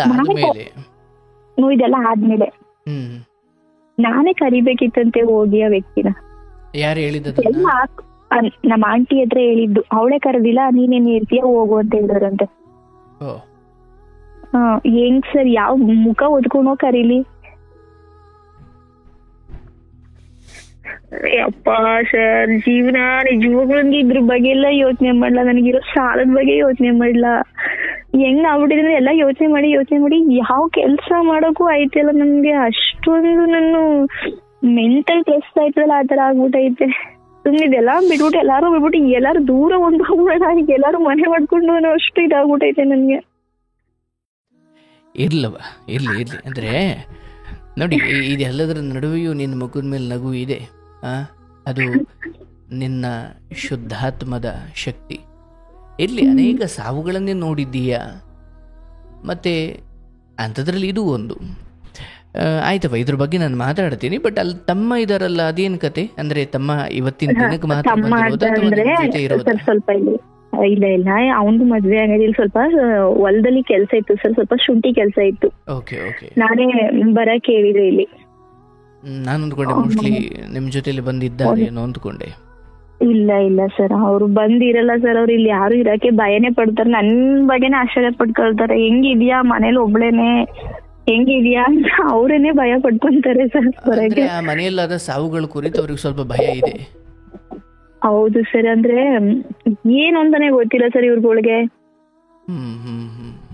ಬರೀ ಎಲ್ಲಾರು ಇದೇ ತರ ಮಾಡ್ಕೊಂಡು ಹೊರಟೋಗ್ಬಿಟ್ಟು. ಎಲ್ಲರೂ ಆತ್ಮಹತ್ಯೆ ಅಂದ್ರೆ ಅಸಹಜ ಸಾವು ಅನ್ನೋದು ಯಾವಾಗ್ಲೂ ಭಯ ಕೊಡುತ್ತೆ ಅಲ್ವಾ ಸರ್? ಆತರ ಆಯ್ತು. ಅಂದ್ರೆ ಇನ್ನೂ ಆಯಸ್ಸಿದ್ದವ್ರೆ ಅಥವಾ ಇನ್ನೂ ಸ್ವಲ್ಪ ಹರಿಹರಿಯದವರೇ ಹೋಗ್ಬಿಟ್ರು ಅಂದಾಗ ಅದರಲ್ಲೂ ನಮ್ಮ ಮನೆಯವ್ರಿಗೆ ಬರೀ 27 ವರ್ಷ ಸರ್ ಅವ್ರು ಸತ್ತಾಗ. ಅವ್ರ ಮದ್ವೆ ಆದಾಗ ಬರೀ 20 ವರ್ಷ. ಮನೇಲಿ ಯಾರು ಮಾಡೋರಿಲ್ಲ, ಅಡ್ಗೆ ಮಾಡೋರಿಲ್ಲ ಅಂತೇಳಿ ನಮ್ಮ ಮಾವ ನಮ್ಮನೆ ಕಣ್ಣೀರ್ ಹಾಕೊಂಡ್ ಮದ್ವೆ ಮಾಡ್ಕೊ ಬಂದಿದ್ದು. ಆ ಕಣ್ಣೀರ್ಗೆ ಕರ್ಗೋಗ್ಬಿಟ್ರು ಅನ್ಸುತ್ತೆ ನಮ್ಮನೆ. ಬರೀ 27 ವರ್ಷ ಸರ್ ಅವ್ರು ಸತ್ತಾಗ. ಚೆನ್ನಾಗಿರ್ಬೋದಿತ್ತು ಸರ್. ನಾವು ದೇವರಣೆಗ್ಲು ನಾವಿದ್ದಂತ ಇದ್ರಲ್ಲಿ, ನಾವ್ ದುಡಿತಿದ್ದಂತ ಇದ್ರಲ್ಲಿ ನಮ್ಮನೆಯವ್ರೊಬ್ರು ಕುಡಿದಂಗೆ ಅವ್ರ ಮನಸ್ಥಿತಿನ ಅವ್ರ ಕಂಟ್ರೋಲ್ ಅಲ್ಲಿ ಇಟ್ಕೊಂಡಿದ್ರೆ ಇವತ್ ಚೆನ್ನಾಗಿರ್ಬೋದು ಸರ್. ಆದ್ರೆ ಯಾವ ತರ ಅಪವಾದ ಬಂತು ಅಂತಂದ್ರೆ, ನಮ್ಮ ಮಾವ ಹೇಳಿದ್ನಲ್ಲ ಸರ್, ನನ್ ಸೊಸೆ ಯಾವನ್ನ ಇಟ್ಕೊಂಡವಳೆ ಅಂತ. ಈ ಇದಕ್ಕೂನು ನಮ್ಮನೆಯವ್ರ ಸತ್ತ 1.5 ವರ್ಷಕ್ಕೂನು ನಮ್ಮ ಮಾವಂಗು ನಮ್ಮ ಮನೆಯವ್ರಿಗೆ 1.5 ವರ್ಷ ಅಷ್ಟೇ ಗ್ಯಾಪ್ ಇದ್ದಿದ್ದು.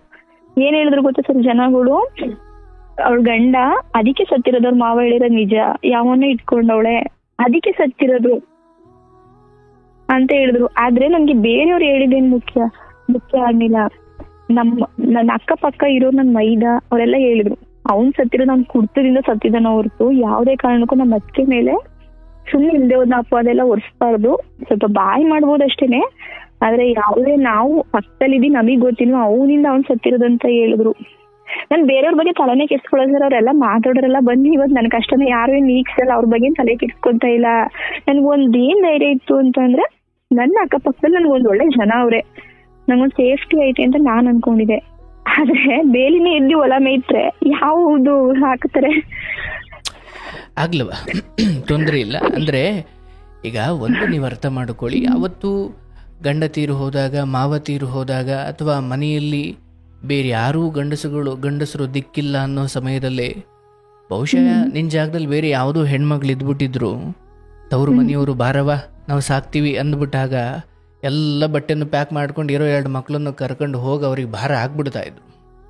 ಆದರೆ ಅವತ್ತು ನಿನ್ನ ಗಂಡನ ಮನೆಯನ್ನು ಉಳಿಸುವ ನಿಟ್ಟಿನಲ್ಲೋ ಅಥವಾ ನಾನು ಇಲ್ಲಿಂದ ಹೋದರೆ ನನ್ನ ಮಾವ ಮಾಡಿರುವ ಈ ಕಳಂಕದ ಅಪಪ್ರಚಾರ ಸತ್ಯ ಆಗ್ಬಿಡುತ್ತೆ, ಹೌದಲ್ಲವಾ?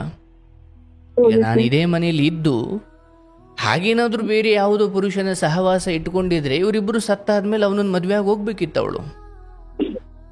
ಅದು ಹಾಗೆಯೂ ಅವಳು ಇಲ್ಲೇ ಉಳ್ಕೊಂಡ್ಲು ಅಂದರೆ ನೀನು ಮಾತಿನ ಮೂಲಕ ಉತ್ತರ ಕೊಡೋದು ಬೇಡ, ಇಲ್ಲೇ ಉಳ್ಕೊಳ್ಳೋ ಮೂಲಕ ನೀನು ಉತ್ತರ ಕೊಟ್ಟಾಯಿತು.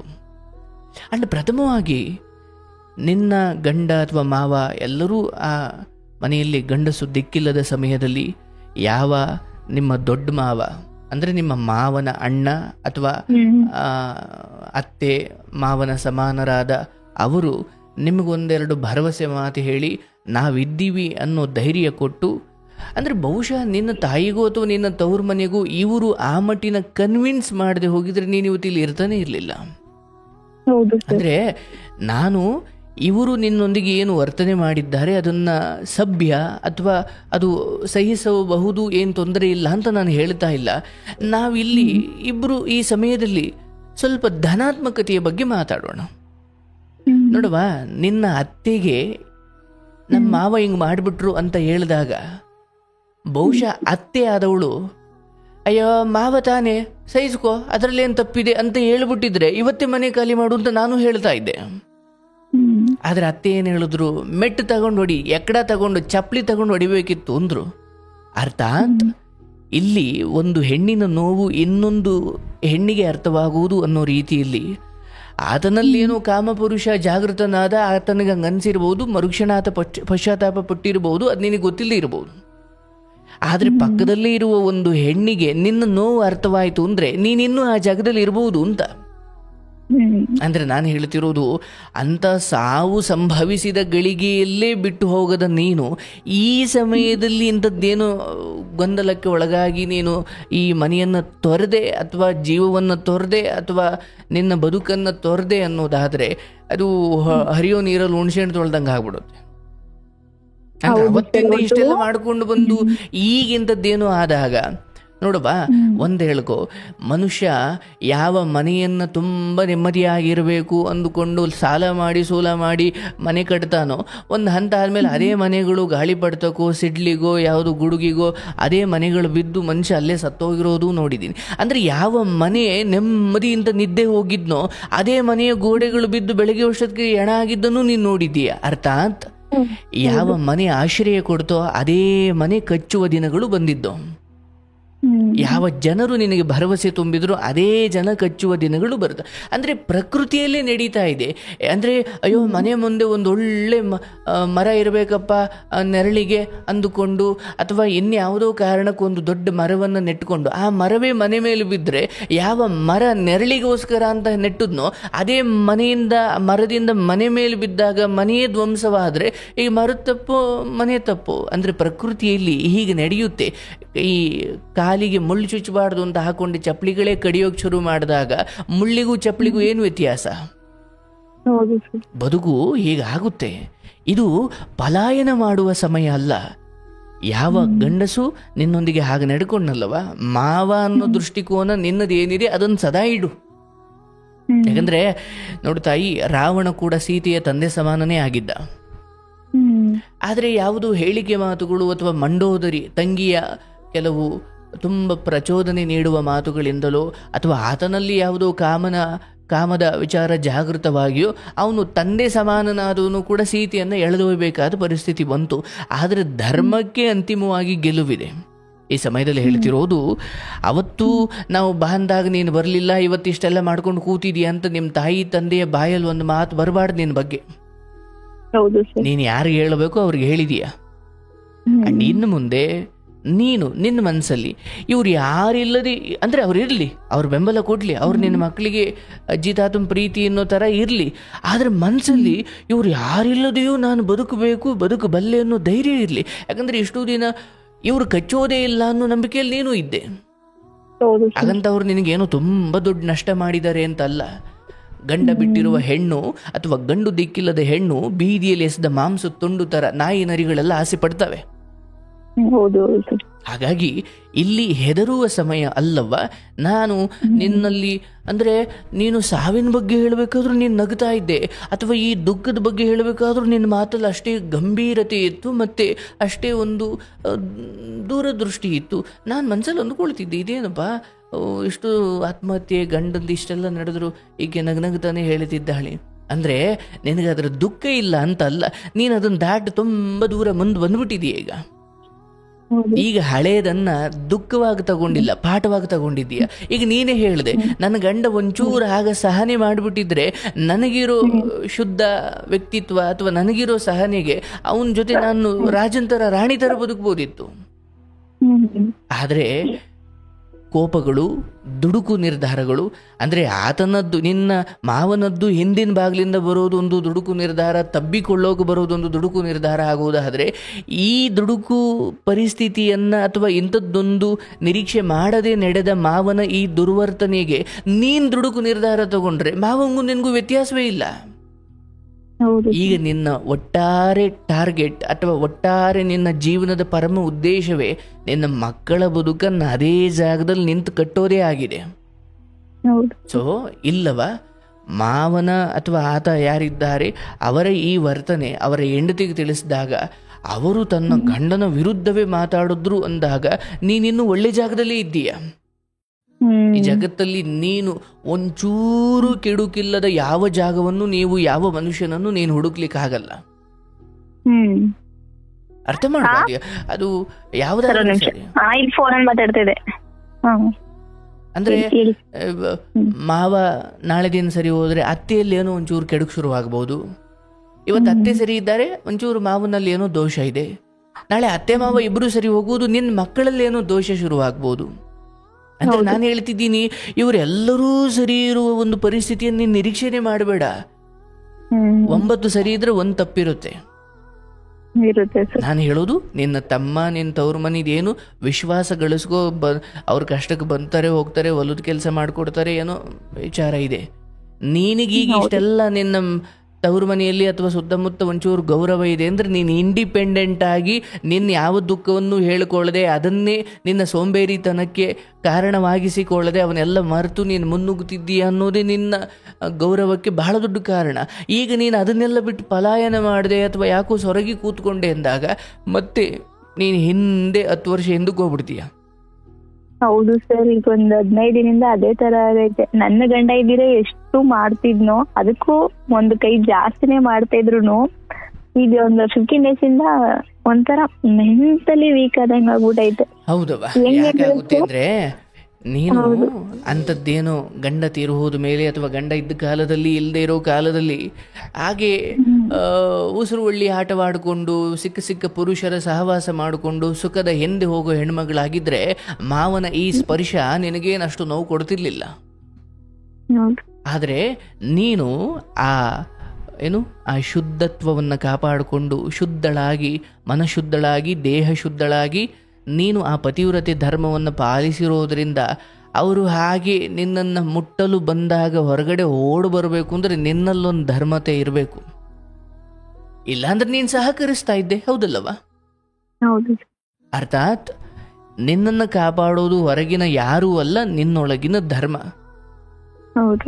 ಹಾಗಾಗಿ ಇಲ್ಲಿ ನಾನು ಈ ಸಮಯದಲ್ಲಿ ಹೇಳ್ತಿದ್ದೀನಿ ತಾಯಿ, ಗಂಡ ತೀರು ಹೋದ ಕಾಲದಿಂದ ಇಲ್ಲಿವರೆಗೂ ನೀನು ಬಂದಿರುವ ಬದುಕು ಅಥವಾ ನಾಳೆನೇ ನೀನು ಸಾವಾದರೂ ಕೂಡ ಈ ಸಮಯದಲ್ಲಿ ಗಂಡ ತೀರು ಹೋದ ಕಾಲದಿಂದ ಇಲ್ಲಿವರೆಗೂ ನೀನು ತೆಗೆದುಕೊಂಡಿರುವ ಗಟ್ಟಿ ನಿರ್ಧಾರ ಮತ್ತು ಆ ತೆಗೆದುಕೊಂಡ ನಿರ್ಧಾರಕ್ಕೆ ತೋರಿಸಿದ ಬದ್ಧತೆ, ಅವೆರಡಕ್ಕೂ ನಿನ್ನ ಜೀವನ ಸಾರ್ಥಕ. ನಿನಗೆ ಸ್ವರ್ಗದಲ್ಲಿ ಜಾಗವಿದೆ. ನಾಳೆನೇ ಸತ್ರು ಕೂಡ. ಆದರೆ ನೀನು ನಿನಗಾದ ದುಃಖವನ್ನು ಭರಿಸೋಕೆ ಹೋಗಿ ಆ 2 ಇರುವ ಸಂತಾನಗಳ ಬದುಕನ್ನು ಬರಿದು ಮಾಡೋದು ಅಥವಾ ಖಾಲಿ ಮಾಡೋದು, ಅನಾಥ ಮಾಡೋದು ಧರ್ಮವಲ್ಲ ಅಂತ. ಹೌದು, ಒಂದು ಕ್ಷಣ ನಾನು ಅದನ್ನೇ ಸರಿ ಯೋಚನೆ ಮಾಡಿದೆ. ಇಷ್ಟು ತಿಳಿದಿರೋ ನಾವುಗಳೇನೆ ಇಷ್ಟಿಂತ ಸಮಾಜದಲ್ಲಿ ಬದುಕಕ್ ಐತೆ ಇಲ್ಲ ಅಂತಂದ್ರೆ ಇನ್ನು ಒಂದ್ ಹೆಣ್ಣು ಮಗು ಐತೆ, ಅದು ಇಂಥವ್ರ ಮಧ್ಯೆ ಯಾವ ತರ ಬದುಕಬಹುದು ಅಂತ ಒಂದು ಕ್ಷಣ ನನ್ ಕ್ಲಾಸ್ ಆಗಿದೆ. ಅದು ಸರ್ ಆ ವಿಚಾರ ಖಂಡಿತವಾಗ್ಲೂ ಹೇಳ್ತಾ ಇದ್ದೀನಿ. ಇದೊಂದು ವರ್ತನೆಯಿಂದ ನೀನು ಇಡೀ ಮಾವನ ಮನೆಯ ಯೋಗ್ಯತೆಯನ್ನು ನೀನು ನಿರ್ಧಾರ ಮಾಡ್ಲಿಕ್ಕಾಗಲ್ಲ.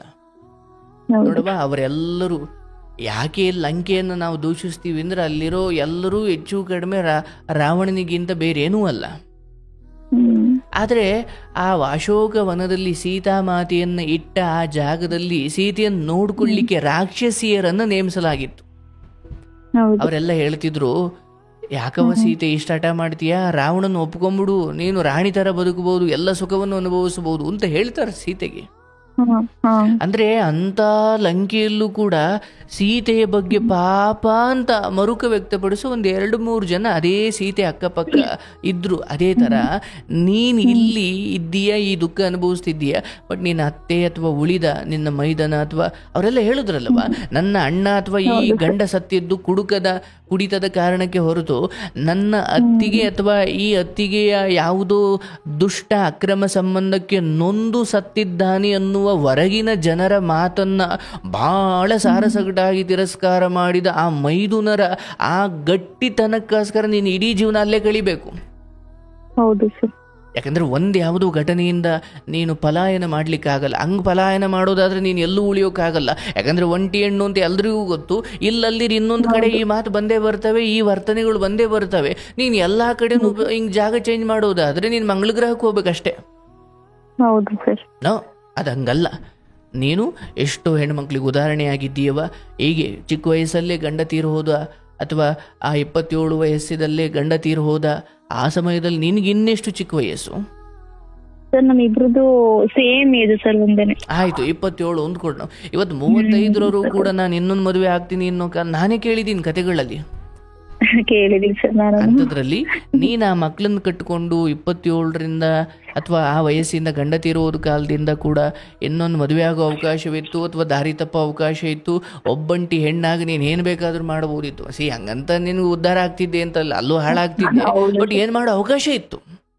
ಸರ್ ನಾನು ಒಂದು ಏನ್ ಅನ್ಕೊಂಡಿದೀನಿ ಅಂತಂದ್ರೆ, ನಾವು ಫ್ರೀ ಆಗಿದ್ದಷ್ಟು ನಮ್ ಮೈಂಡ್ ಬೇರೆ ಕಡೆ ಡೈವರ್ಟ್ ಆಗುತ್ತೆ ಅಂತ ಹೇಳಿ ನನಗೆ ಒಂದಿಷ್ಟು ಫ್ರೀ ಇರಬಾರ್ದು. ಅಷ್ಟು ಐತೆ ಸರ್ ನಂಗೆ ಜವಾಬ್ದಾರಿ. ಬೆಳಿಗ್ಗೆ 5 ಹಸುಗಳೈತೆ, ಅವ್ನ್ ನೋಡ್ಕೋಬೇಕು, ಅದ್ ಬಿಟ್ಟು ಹೊಲ ಹತ್ರ ಹೋಗ್ಬೇಕು, ಪುನಃ ಬರ್ಬೇಕು, ಪುನಃ ಹೊಲ ಹತ್ರ ಹೋಗ್ಬೇಕು. ಇಷ್ಟು ನನ್ನನ್ನ ಬಿಸಿಯಾಗಿ ಇಟ್ಕೊಂಡು ನನ್ ಮೈಂಡ್ ಬೇರೆ ಕಡೆ ಕನ್ವರ್ಟ್ ಆಗಲ್ಲ ಅಂತ ನಾನ್ ಅನ್ಕೊಂಡು. ಅದಕ್ಕೂ ಮೀರಿ 2 ಮಕ್ಳಿದ್ದಾವೆ ನೋಡಿ. ನಾನು ಹೆಣ್ಮಕ್ಳ ಕೆಲವು ವಿಚಾರವನ್ನು ನೋಡಿದ್ದೀನವ. ಅಂದ್ರೆ ಮದುವೆಗೆ ಮುಂಚೆ ಅವರಲ್ಲಿ ಏನೇ ಸ್ವಲ್ಪ ಅಕ್ರಮ ಯೋಚನೆಗಳಿರ್ಬೋದು, ಒಂದು ತಾಯ್ತನ ಬಂದ ಮೇಲೆ ಎಂಥವರು ಕೂಡ ಒಂಚೂರು ಸಂಸ್ಕಾರದ ಬುನಾದಿ ಒಳಗಡೆ ಬಂದು ಬಿಡ್ತಾರೆ. ಮುಂದೆ ಒಂದ್ ಮಾತಾಯ್ತಲ್ಲ ಸರ್, ತಾಯಿ ಆದ್ಮೇಲೆ ಮಕ್ಳಿಗೊಂದಷ್ಟು ತ್ಯಾಗ ಮಾಡ್ಬಿಡ್ಬೇಕು ಅಂತ. ಹೌದು ಮುಂದೆ ಮಾತಾಯ್ತಲ್ಲ. ಹೌದು ಹೌದು, ತಾಯ್ತನದ ಬಹಳ ದೊಡ್ಡ ಸವಾಲು ಅಂದ್ರೆ ಮಕ್ಕಳಿಗೋಸ್ಕರ ಆಕೆ ಸಂಸಾರಕ್ಕೋಸ್ಕರ ಗಂಡನಿಗೋಸ್ಕರ ತ್ಯಾಗಮಯ ಆಗಬೇಕಾಗುತ್ತೆ. ಹಾಗಾಗಿ ಈ ಸಮಯದಲ್ಲಿ ನೀನು ಅದನ್ನು ನನ್ನ ಹತ್ರ ಹೇಳಿಕೊಂಡಿದ್ದು ಖಂಡಿತ ತಪ್ಪೇನಲ್ಲ. ಅಥವಾ ಹಾಗೆ ಮಾವನ ಈ ವಿಚಾರ ವರ್ತನೆಗಳು ಅಥವಾ ಅವರ ದುರ್ವರ್ತನೆಗಳು ನಿನಗೆ ದುಃಖ ಕೊಟ್ಟಿರೋದು ಸುಳ್ಳು ಅಥವಾ ಅದು ತಪ್ಪು ಅಥವಾ ಅದಕ್ಕೇನು ದುಃಖ ಪಡಬೇಕಾದಿಲ್ಲ ಅಂತ ನಾನು ಹೇಳ್ತಿಲ್ಲ. ಆದರೆ ನಿನಗೆ ಇದಕ್ಕೂ ಮೀರಿದ ಸವಾಲು ನಿನ್ನ ಕಣ್ಣು ಮುಂದಿದೆ, ಅದನ್ನು ಬಹಳ ಹಿಂದೆನೇ ಸ್ವೀಕರಿಸಿದ್ದೀಯ. ಇವೆಲ್ಲ ಪರೀಕ್ಷೆಗಳು. ಸೊ ಇಲ್ಲಿಂದ ಆಚೆಗೆ ಆತ ನಿಮ್ಮ ಜೊತೆ ಮೊದಲಿನಂತೆ ಸ್ಪಂದಿಸದೇ ಇರಬಹುದು, ಅಥವಾ ಮೊದಲಿನಷ್ಟು ಮುಕ್ತವಾಗಿ ಮಾತಾಡದೇ ಇರಬಹುದು, ಅಥವಾ ನೀವು ಕೇಳಿದ್ದ ಕೂದ ಬೆಂಬಲ ಅಥವಾ ಸಹಾಯ ಮಾಡದೇ ಇರಬಹುದು. ನಾನೇ ಮಾತಾಡ್ತಿಲ್ಲ ಸರ್. ಆ ವಿಚಾರ ನಡೆದಾಗ್ಲಿಂದ ನಾನೇ ಮಾತಾಡಿಸ್ತಿಲ್ಲ. ಅವ್ರಿದ್ರಾಗ ನಾನು ಹೋಗೋದು ಇಲ್ಲ, ಬರೋದು ಇಲ್ಲ, ನಾನೇ ದೂರ ಇದ್ಬಿಟ್ಟಿದ್ದೀನಿ ಸರ್. ಅದೇ ಒಂದು ಸ್ಕೂಟಿ ತಗೊಬೇಕು. ನಂಗೆ ಏನ್ ಸರ್ ಅಂದ್ರೆ ಭಯ ಸರ್. ಅದು ಏನಕ್ಕೂ ಇದ್ರಲ್ಲ, ಇಂಥ ಲೈಫ್ ನಲ್ಲಿ ಲೀಡ್ ಮಾಡ್ತಾ ಇದೀನಿ, ಒಂದ್ ಸ್ಕೂಟಿ ಕಲಿಯಕ್ ಭಯ ಸರ್ ನನ್ಗೆ. ಓಕೆ, ವೆಲ್ ಇರುತ್ತೆ. ಕೆಲವೊಮ್ಮೆ ಪಾಪ ರಾತ್ರಿ ಹೊತ್ತು ಲ್ಯಾಟಿನ್ ಹಿಡ್ಕೊಂಡು ತಾಡ್ತಕ್ಕೆ ಹೋಗ್ತಾರೆ, ಆದ್ರೆ ಸ್ಕೂಟಿ ಮೇಲೆ ಹೋಗಕ್ ಭಯ ಪಡ್ತಾರೆ. ಸರಿ, ಹೊಲದ ಹತ್ರ ಹೋಗ್ತೀನಿ ನೈಟ್ ಹೊತ್ತು, ಸ್ಕೂಟಿ ಕಲಿಯಕ್ ಭಯ. ನಾನು ಅದೇ ಯೋಚನೆ ಮಾಡ್ತಾ ಇದ್ದೀನಿ. ಯಪ್ಪ ನಾನು ನಿನ್ನಲ್ಲಿ ಪ್ರಾರ್ಥನೆ ಮಾಡೋದವ ಈ ಮಾವನ ವಿಚಾರವನ್ನ ಒಬ್ಬ ಮನುಷ್ಯನಿಗೆ ತಿದ್ದುಕೊಳ್ಳೋಕೆ ಅವಕಾಶ ಕೊಡಬೇಕು, ಆಯ್ತಲ್ವಾ? ಇಲ್ಲಿ ಅತ್ತೆಗೆ ಹೇಳಿದೀಯಾ, ನೀನು ವಿರೋಧ ವ್ಯಕ್ತಪಡಿಸಿದೀಯ, ಅದು ಬೇರೆ. ಈಗ ಎಷ್ಟೋ ಸಾರಿ ಸಾವುಗಳು ಬರೀ ನೋವಿಗ ಅಂದರೆ ನನಗೆ ಯಾರೋ ಮೋಸ ಮಾಡಿಬಿಟ್ರು ಅನ್ನೋದಕ್ಕೆ ಮಾತ್ರ ಆತ್ಮಹತ್ಯೆಗಳು ನಡೆಯಲ್ಲ. ನಾನು ಇವಳ ಹತ್ರ ಹಿಂಗೆ ನಡ್ಕೊಂಡ್ಬಿಟ್ನಲ್ಲ ಅನ್ನೋ ಪಶ್ಚಾತ್ತಾಪಗಳು ಸಾವಿನವರೆಗೂ ಕರ್ಕೊಂಡು ಹೋಗ್ಬಿಡ್ತಾವೆ ಕೆಲವೊಬ್ಬರಿಗೆ. ಅವಾಗ ನಾವೇನು ಮಾಡಬೇಕು ಅಂದರೆ, ಇವಳು ನನಗೆ ಕ್ಷಮಿಸಿದ್ದಾಳಪ್ಪ ಅನ್ನುವ ಭಾವನೆ ಅವ್ರಿಗೆ ಬಂದು ಸ್ವಲ್ಪ ಬದುಕು ಕಡೆ ಅವ್ರಿಗೆ ಆಸೆ ಹುಟ್ಟಬೇಕು. ಮಾವ ಆ ಮಟ್ಟಿಗೆ ಹೋಗಿದ್ದಾರೋ ಇಲ್ವೋ ಅಂತಲ್ಲ, ಬದುಕಿನ ಜ್ಞಾನ ತಿಳ್ಕೊ ಅಷ್ಟೇ. ಯಾಕಂದ್ರೆ ನಮ್ಮೊಂದಿಗೆ ಯಾರೋ ಕೆಲವೊಮ್ಮೆ ನಡ್ಕೊಳ್ತಾರೆ, ಬಟ್ ಅವ್ರು ಎಷ್ಟು ಒಳ್ಳೆಯವರಿದ್ರು ಅಂದ್ರೆ ಒಳ್ಳೆಯವರಿಗೆ ತಪ್ಪಿನ ನಂತರ ಆಗುವ ಪಶ್ಚಾತ್ತಾಪ ಇದೆಯಲ್ಲ, ಅದು ಸಾವಿಗಿಂತ ಬೇರೆ ಏನೂ ಅಲ್ಲ. ಆ ವಿಚಾರಕ್ಕೆ ಸರ್ ನಾನು ಅದು ಯಾರ ಕಿರ್ಚಿರ್ ಅಂಪಾಟ ಮಾಡಿಲ್ಲ ಸರ್. ಆ ವಿಚಾರನ ನನ್ಗೆ ಅರ್ಥ ಆಯ್ತು. ನಾನು ಸುತ್ತಮುತ್ತ ನನ್ನ ಮಾವ ಅಂತ ನಾನು ತುಂಬಾ ಹೆಮ್ಮೆಯಿಂದ ಹೇಳ್ಕೊಂಡಿದೀನಿ ಎಲ್ಲಾರ ಹತ್ರನು. ಆದ್ರೆ ಹೇಳ್ಕೊಂಡಿದ್ದಾಗ ಎಲ್ಲಿ ವಿಚಾರ ಆಗೋತಾರೆ ನನಗಿಂತ ಹೆಚ್ಚಾಗಿ ಏನಾರ ಆಗ್ಬಿಡ್ತು ಅನ್ನೋ ಒಂದು ಭಯದಿಂದ ನಾನು ಯಾರ ಹತ್ರನೂ ಹೇಳಿಲ್ಲ ಸರ್. ಅದು ನಮ್ಮ ಅತ್ತೆ ಹತ್ರ ಹೇಳ್ಬೇಕಾದ್ರೆ ತುಂಬಾ ಯೋಚನೆ ಮಾಡಿ ನಾಳೆ ದಿನ ಮುಂದೆ ಒಂದು ಸಮಸ್ಯೆಗೆ ಗುರಿ ಆಗ್ಬಿಡೋದು ಅನ್ನೋ ಕಾರಣಕ್ಕೆ ಹೇಳ್ಬಿಟ್ಟೆ ಸರ್. ಇಲ್ಲ, ನೀನು ಒಳ್ಳೇದೇ ಮಾಡಿದೀಯವ. ಆದ್ರೆ ಇಲ್ಲಿ ಹೇಳೋದು ನಿಧಾನಕ್ಕೊಂದು ಗಳಿಗೆ ಆದ್ಮೇಲೆ ಅವ್ರನ್ನ ಅಟ್ಲೀಸ್ಟ್ ಬೇರೆ ಮೊದಲಿನಷ್ಟು ಮುಕ್ತವಾಗಿ ಅಲ್ಲದೆ ಹೋದ್ರು ಊಟ ತಿಂಡಿ ಕಾಫಿ ನೀರು ಈ ವಿಚಾರದಲ್ಲಿ, ಯಾಕಂದ್ರೆ ತಂದೆ ಸಮಾನರು ಅಂತ ಭಾವಿಸಿದ ಮಾತ್ರಕ್ಕೆ ಅದು ಗೌರವ ಆಗಲ್ಲ. ತಪ್ಪುಗಳನ್ನು ಕ್ಷಮಿಸೋದ್ರಲ್ಲೂ ನನ್ನ ತಂದೆ ತಪ್ಪು ಮಾಡಿದ್ರು ನನ್ನ ಮನೆಗೆ ಬಂದಿರೋ ನನ್ನ ತಮ್ಮನ ಸೊಸೆ ಕೂಡ ನನ್ನ ಅಪ್ಪನನ್ನು ಕ್ಷಮಿಸ್ಲಿ ಅಂತ ನಾನೊಂದು ಹೆಣ್ಮಗಳಾಗಿ ಬಯಸ್ತೀನಲ್ವಾ. ಇದೇ ಕೆಲಸವನ್ನು ಈಗ ನಾನು ಮಾಡಬೇಕಿದೆ. ಹಾಗಂತ ತೀರ ಮರೆಯೋಕೆ ಸಾಧ್ಯವಿಲ್ಲ. ಆದರೆ ತಪ್ಪನ್ನು ಕ್ಷಮಿಸದೆ ನಾನು ಅವರು ಇನ್ನೊಂಚೂರು ಉಗ್ರರಾಗಲಿಕ್ಕೆ ನಾನೇ ಅವಕಾಶ ಮಾಡಿಕೊಡ್ಬಾರ್ದು,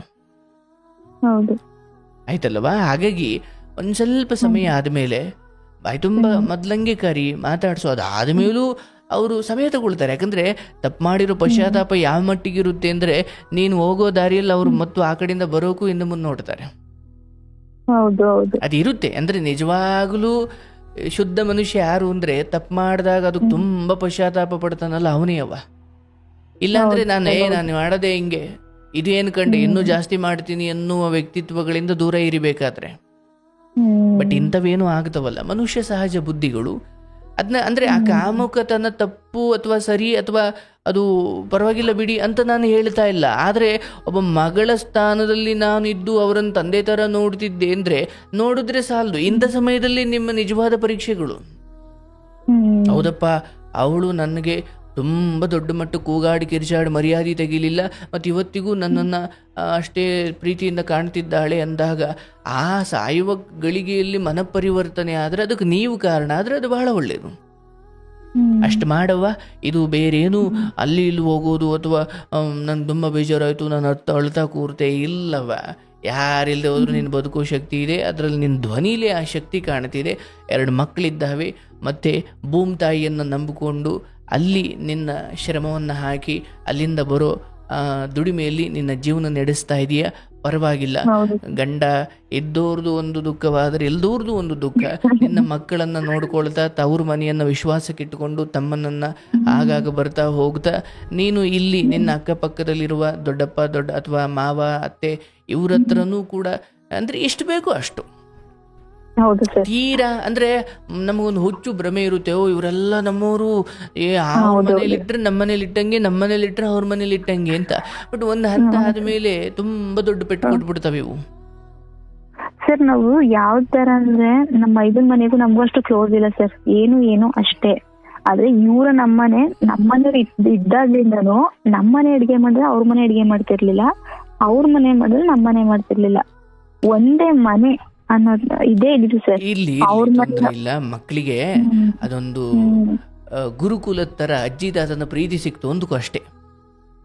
ತಿನ್ನೋದು ಉಣ್ಣೋದ್ರಲ್ಲಿ ನಾನು ವ್ಯತ್ಯಾಸ ಮಾಡುವಂತಿಲ್ಲ. ಬಟ್ ಈ ಬಹಳ ಪ್ರಮುಖ ಒಂದಷ್ಟು ವ್ಯವಹಾರಗಳು ಆಗಿರ್ಬೋದು, ಅಂದ್ರೆ ನನಗೆ ಯಾರು ಇಲ್ಲ ಇವರೇ ನನಗೆಲ್ಲ ಅಂತ ನೀನು ಎಲ್ಲವನ್ನ ಬಿಚ್ಚಿಟ್ಬಿಡೋದು, ಎಲ್ಲವನ್ನು ಮುಕ್ತವಾಗಿ ಹಂಚ್ಕೊಂಡ್ಬಿಡೋದು, ಇವು ಅಂದ್ರೆ ನಾನು ಅವ್ರಿಗೂ ನಿಮಗೂ ಗೊಂದಲ ಮಾಡ್ತಿದ್ದೀನಿ ಅಂದ್ಕೊಳ್ಳಬೇಡ, ಇದೇ ಧರ್ಮ. ಸರ್ ನನಗೂ ಅರ್ಥ ಆಯ್ತು. ಈಗ ಏನಾಯ್ತು ಅಂತಂದ್ರೆ ಕೆಲವೊಂದಿಷ್ಟು ವ್ಯವಹಾರಗಳಲ್ಲಿ ಏನಾಯ್ತು ಅಂತಂದ್ರೆ ನಾನ್ ದುಡ್ಡಿಗೆ ಪರದಾಡೋದ್ ನೋಡ್ಬಿಟ್ಟು ಇವ್ರುಗಳು ಏನ್ ಮಾಡಿದ್ರು ಅಂತಂದ್ರೆ, ಈಗ ಬೇರೆಯವ್ರು ಯಾರ ಹತ್ರ ನಾನ್ ಸಾಲ ಕೇಳಿದಾಗ ಅವ್ರು ಕೊಡ್ಲಾ ಬೇಡವಾ ಅಂತ ಕೇಳಿದ್ರೆ ಇವ್ರನ್ನ ಕೊಟ್ಕೊಳ್ಳಿ ನಿಮ್ಮಿಷ್ಟ ಅಂತ ಇವ್ರುಗಳೇ ಹೇಳ್ಬಿಟ್ಟವ್ರೆ. ಆದ್ರೆ ಸರ್ ಅವ್ರ ಹತ್ರನೇ ನಾನು ಜಮೀನ್ ಮಾಡ್ಕೊಂಡಿದ್ರು ಬೇರೆಯವ್ರ ಹತ್ರ ಲೀಸ್ಗೆ. ಸರ್ ಅವ್ರು ಒಂದೇ ಮಾತು ಸರ್ ನನ್ ಕೇಳಿದ್ರು, ಅವ್ರು ನನ್ ಪಡೋ ಕಷ್ಟನ ನೋಡಿ ಸರ್ ಕೇಳಿದ ದಿನನೇ ಸರ್ ಬೆಳಿಗ್ಗೆ ದುಡ್ಡು ಕೊಡ್ತೀನಿ ಬಂದ್ ಇಸ್ಕೊಂಡು ನೀನ್ ತಮ್ಮನ್ ಕರ್ಕೊಂಡು ಅಂತ ಹೇಳಿದ್ರು. ನಿಜವಾಗ್ಲೂ ಒಳ್ಳೆಯವ್ರು ಇದ್ದಾರೆ ಪ್ರಪಂಚದಲ್ಲಿ, ಏನೆಲ್ಲ ಕಿತ್ಕೊಂಡ್ ತಿನ್ನೋರೆ ಅಂತ ನಾನು ಹೇಳ್ತಾ ಇಲ್ಲ.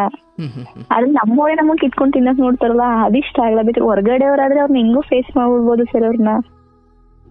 ಮನೆಯವರಲ್ವಾ ಅದೇ ದುಃಖ ಜಾಸ್ತಿ. ಇರ್ಲಿ ಅದೆಲ್ಲ ಅಂದ್ರೆ ಈಗ ನಿಮ್ದೊಂದು ಒಂಟಿ ಸಲಗ ತರ ಬದುಕು. ಆ ಕಡೆ ಈ ಕಡೆ ಊರೊಳಗಡೆ ಮಧ್ಯರಾತ್ರಿ ಆನೆ ಬಂದ್ರೆ ನಾಯಿಗಳೆಲ್ಲ ಸುಮ್ಮನಿರ್ತಾವ. ಅಂದ್ರೆ ಒಂದ್ ಸಮಸ್ಯೆ ಏನು ಅಂದ್ರೆ ಸರ್, ನನ್ ದುಃಖನ ನಾನು ಯಾರಾದ್ರೂ ತೋರ್ಸ್ಕೊಳಕ್ಕೆ ಹೋಗಲ್ಲ. ನಗಾಡ್ಕೊಂಡು ಚೆನ್ನಾಗಿರ್ತೀನಲ್ಲ, ಇವ್ ಚೆನ್ನಾಗೋಳೆ ಯಾರೆಲ್ಲ ಚೆನ್ನಾಗೋಳೆ, ಅದೊಂದು ಜನಗಳ ತಲೆಯಲ್ಲಿ ಉಳ್ಕೊಬಿಟ್ಟೈತೆ. ಈಗ ಅವರಿಗೆ ನನ್ನ ನೋವು ತೋರಿಸ್ಬೇಕು, ಇಲ್ಲಾಂದ್ರೆ ನಾನು ನಗ್ತಾ ಇದ್ರೆ ಅವ್ರಿಗೆ ನನ್ನ ನೋವು ಗೊತ್ತಾಗಲ್ಲ. ಯಾಕಂದ್ರೆ ನೋವುಗಳನ್ನು ವ್ಯಕ್ತಪಡಿಸುವ ಬಹಳ ಮುಖ್ಯವಾದ ಉದ್ದೇಶ 2 ಇರುತ್ತೆ. ಒಂದು, ನನ್ನ ನೋವಿಗೆ ಅವ್ರು ಸ್ಪಂದಿಸ್ಲಿ. 2 ಅನುಕಂಪ ಅನ್ನೋದು ಮನುಷ್ಯನಿಗೆ ತುಂಬಾ ಮಜಾ ಕೊಡುತ್ತೆ. ಅಯ್ಯೋ ಪಾಪ ಅವ್ರಿಗೆ ಹಂಗ ಆಯ್ತು ಅಂದ್ಕೊಂಡು ಅಂದಾಗ ಅಯ್ಯೋ ನನ್ನ ಬಗ್ಗೆ ಅವರೆಲ್ಲ ಅಂದ್ಕೊಳ್ತಾವ್ರೆ ಅಂದ್ರೆ ಇವನಿಗೊಂದು ಮಜಾ ಶುರುವಾಗುತ್ತೆ. ಅನುಕಂಪದ ಕಾರಣಕ್ಕಷ್ಟೇ ಹೇಳೋರಿದ್ದಾರೆ, ಅಥವಾ ಗುರುಗಳ ಹತ್ರ ಹೇಳೋದು, ದೇವ್ರ ಹತ್ರ ಹೇಳೋದು, ಇದು ಬೇರೆ. ಆದರೆ ಈಗ ಒಂದು ಮಗು, ಸಣ್ಣ ಮಗು, ನಿಂದೆ ಮಗು ಅಂದ್ಕೊಳ್ಳವ, ಅದು ಎಲ್ಲೋ ಒಂಚೂರು ಬೆಂಕಿ ಉಂಡೆ ಅಲ್ಲೆಲ್ಲೋ ಒಂದು ಒಲೆಯಿಂದ ಎಗರಿ ಈ ಕಡೆ ಬಂದ್ಬಿಟ್ಟಿತ್ತು, ಅದನ್ನು ತುಳಿತು ಅಂದಾಗ ನೀನು ಯಾರು ಇಲ್ದಾಗ ಒರೆಸ್ಕೊಂಡು ಸುಮ್ಮನಾಗುತ್ತದೆಯಾ? ನೀನ್ ಇದ್ದೀಯ ಮತ್ತು ನೀನೊಂಚೂರು ಅದನ್ನ ನೋಡಿದೆ ಅಂದ್ರೆ ಅಳೋಕೆ ಶುರುವಾಗುತ್ತೆ. ಯಾಕಂದ್ರೆ ನೀನು ಸಮಾಧಾನ ಮಾಡಿದ್ರೆ ಅದಕ್ಕೊಂದು ಖುಷಿ. ಯಾಕಂದ್ರೆ ಹೀಗೆ ಸಮಾಧಾನ ಮಾಡ್ಲಿ ಅಂತಲೇ ತುಂಬಾ ಸಾರಿ ಮಕ್ಕಳುಗಳು ನೋವನ್ನು ವ್ಯಕ್ತಪಡಿಸ್ತಾರೆ. ಯಾರು ಇಲ್ಲ ಅಂದ್ರೆ ಒರೆಸ್ಕೊಂಡು ಸುಮ್ಮನಾಯ್ತಾರ ಅವು. ಸೊ ಹಾಗಾಗಿ ಸುತ್ತಮುತ್ತ ಇದ್ದವರು ನನ್ನ ನಗ್ತಾ ಇರೋದ್ರಿಂದ ಅವರಿಗೆ ಇವಳು ಸಂತೋಷವಾಗಿದ್ದಾಳೆ ಅಂತ ಅಂದ್ಕೊಳ್ತಾರೆ ಗುರುಗಳೇ. ಅಂದ್ಕೊಂಡು ನೀನ್ ನಾಳೆಯಿಂದ ತುಂಬಾ ಅಳೋಕು ದುಃಖ ಹೇಳೋಕ್ ಶುರು ಮಾಡು, ಅವಳು ಯಾವಾಗ್ಲೂ ಇದ್ದಿದೆ ಅಳು ಮುಂಜಿ ಅನ್ಕೊಂಡು ನೀನ್ ನಗ್ತಾ ಇದ್ರು ಅದಕ್ಕೊಂದು ಕತೆ ಕಟ್ತಾರೆ, ನೀನ್ ಅಳ್ತಾ ಇದ್ರು ಕತೆ ಕಟ್ತಾರೆ. ಅಂದ್ರೆ ಅವ್ರು ಹೆಂಗಿದ್ರು ಕತೆ ಕಟ್ತಾರೆ ಅಂತ ಗೊತ್ತಾಗಿ ನಿನಗೆ ಹೆಂಗ ಬೇಕು ಹಂಗಿರು. ಕಷ್ಟ ಕೇಳೋರು ಇಲ್ವೇ ಇಲ್ಲ ಅಂತಲ್ಲ, ಇದ್ದಾರೆ. ಆದ್ರೆ ನಮ್ ದುರಾದೃಷ್ಟ ಕೇಳುವ ತರ ನಾಟಕ ಮಾಡೋರ್ ಬಳಿ ಹೇಳ್ತೀವಿ, ನಿಜವಾಗ್ಲೂ ಕೇಳೋರ ಹತ್ರ ನಾವು ಹೇಳೋದೇ ಇಲ್ಲ. ನಿಜ ಸರ್, ನೀವು ಹೇಳೋದು ನಿಜ. ಹಾಗಾಗಿ ಈ ಬೇಡ ದೇವ್ರ ಹತ್ರ ಇಲ್ಲ ಗುರುಗಳ ಹತ್ರ ಇಲ್ಲ ಯಾರು ಆ ಮಟ್ಟಿನ ಮಹನೀಯರ ಹತ್ರ ಅದು ನಾನು ಬಿಟ್ರೆ- ಅದೇ ಡಿಸೈಡ್ ಮಾಡಿದೀನಿ, ಯಾರ ಹತ್ರ ಹೇಳ್ಕೊಂಡೇನೋ ಅವ್ರ ಏನ್ ನಮ್ ಕಮಿಟ್ಮೆಂಟ್ಸ್ ನಾವ್ ತಗೊಳಲ್ಲ. ಯೂಸ್ ಇಲ್ಲ ಹೇಳ್ಕೊಂಡು ಅವ್ರು ಬೇರೆಯವ್ರು ಮಾತಾಡ್ತಾರೆ ಅಂದ್ರೆ ನನ್ ತಂದೆ ತಾಯಿ ಮಾತಾಡ್ತಿದಾರ ಇಲ್ಲ ನನ್ ತಮ್ಮ ಮಾತಾಡ್ತಿದಾರ, ಯಾರು ನನ್ ಬಗ್ಗೆ ಕೆಟ್ಟಾಗಿ ಯಾರು ಮಾತಾಡ್ತಿಲ್ಲ. ಬೇರೆಯವ್ರ ಮಾತನ್ನ ಕಿವಿನೇ ಕೊಡ್ಬಾರ್ದು. Very good very good. ಇರ್ಲವಾ ಆತರ ಅನ್ಕೊಂಡ್ರೆ ಇದೊಂದು ವಿಚಾರ ನಂಗೆ ತುಂಬಾ ಬೇಜಾರಾಯ್ತು ಸರ್. ಬೇಜಾರಾಗಬೇಕು ನೋಡಿ.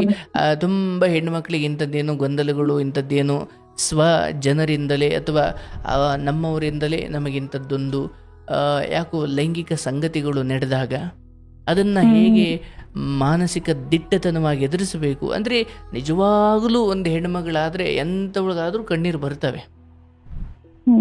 ಆದರೆ ಆ ಕಣ್ಣೀರು ಬದುಕಿನ ಇನ್ನೊಂದು ಛಲ ಅಥವಾ ದಿಟ್ಟತನ ಕಾರಣ ಆಗಬೇಕೆ ಹೊರತು ಗಿವ್ ಅಪ್ ಮಾಡ್ಲಿಕ್ಕೆ ಕಾರಣ ಆಗಬಾರ್ದು.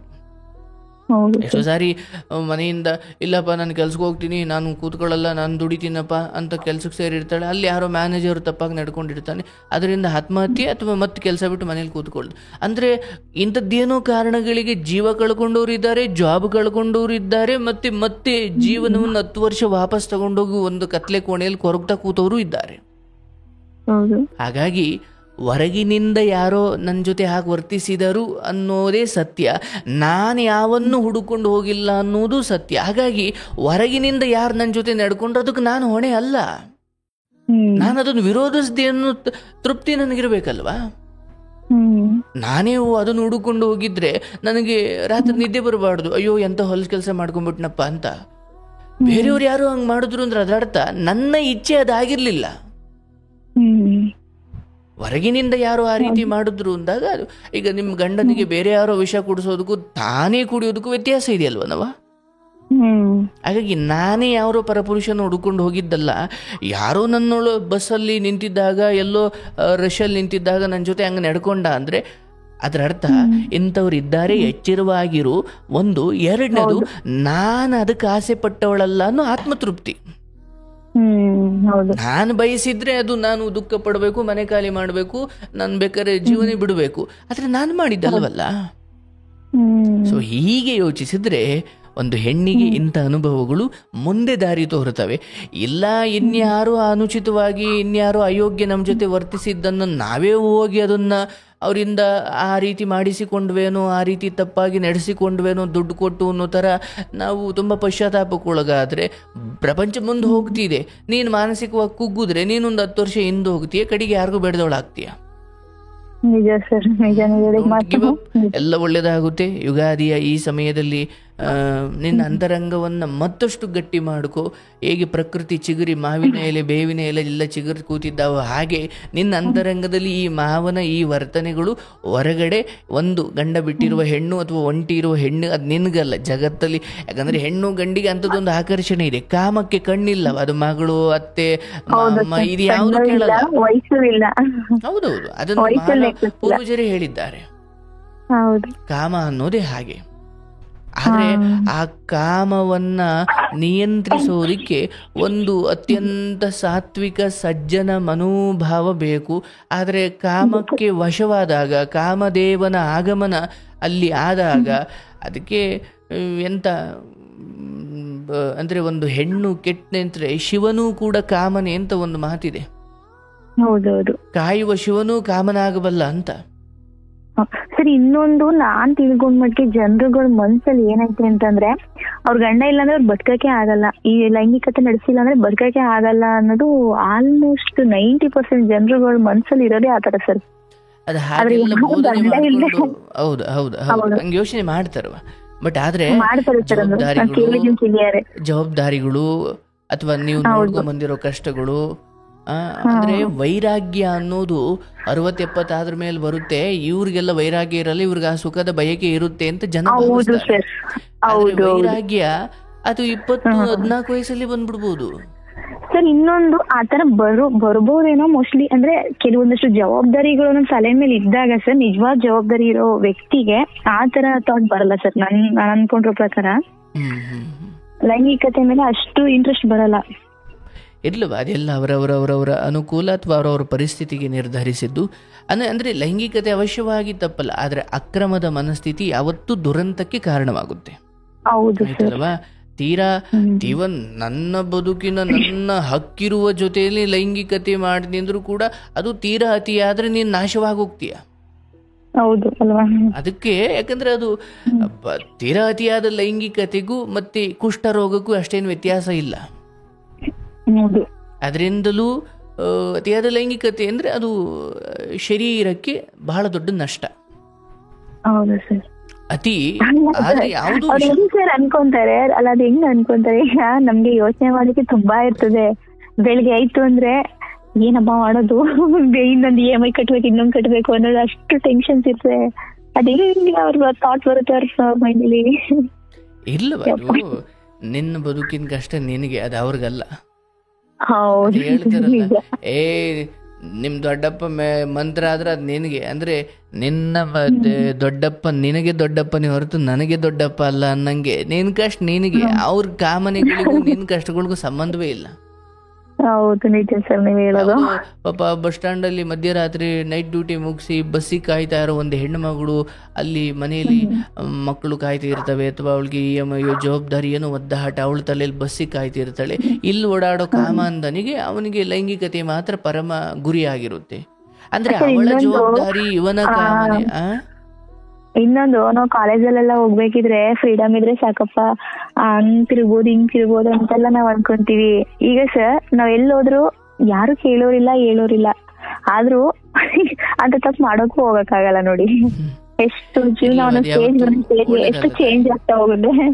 ಅಂದ್ರೆ ನೀನು ಒಂಟಿಯಾಗಿರು ಅಥವಾ ನೀನು ನಿಂಗೆ ತುಂಬಾ ಸ್ವಾತಂತ್ರ್ಯ ಇರ್ಲಿ ಇಲ್ದೇ ಇರ್ಲಿ, ಅಂದ್ರೆ ಸ್ವಾತಂತ್ರ್ಯ ಸ್ವೇಚ್ಛಾಚಾರ ಆಗಬಾರ್ದು.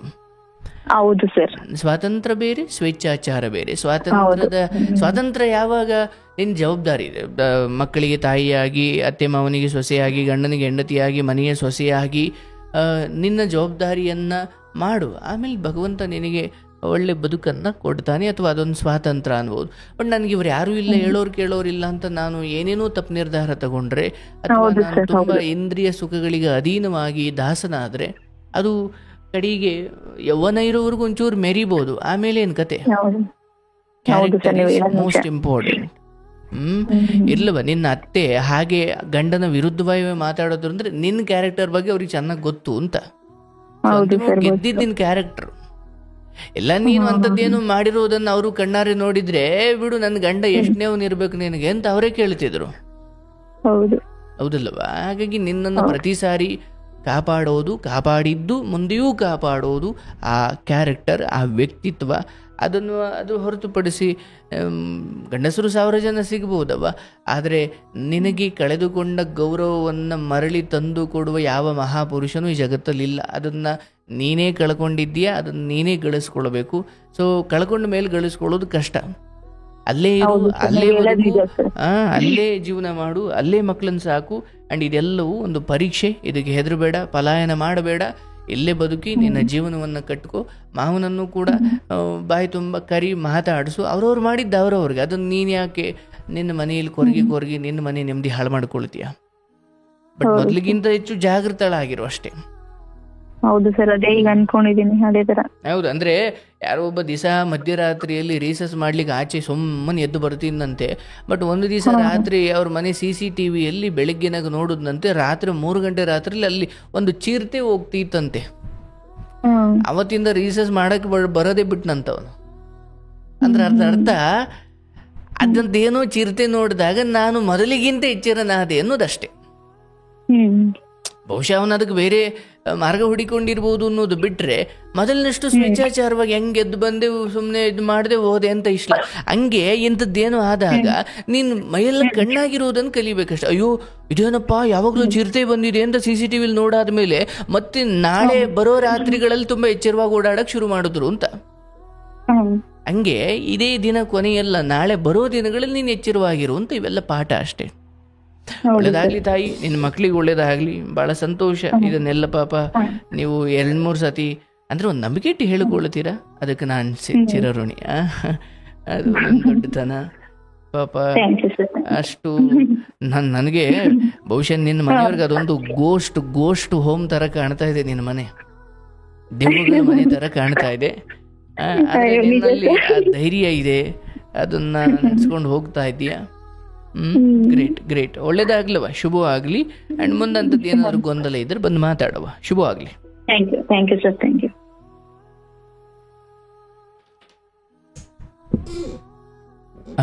ನನಗೆ ಇವರಿಗೆ ಧೈರ್ಯ ಹೇಳಬೇಕಾದ್ರೆ ನನಗನ್ನಿಸ್ತಿತ್ತು, ನೀವು ತಂದೆಯ ಸ್ಥಾನ ಕೊಟ್ಟಿರುವ ಒಬ್ಬರು ನಿಮ್ಮ ಜೊತೆ ಹಾಗೆ ನಡ್ಕೊಂಡಾಗ, ಸ್ವಲ್ಪ ಅಶ್ಲೀಲವಾಗಿ ನಡ್ಕೊಂಡಾಗ ನೋವು ಆಗುತ್ತೆ.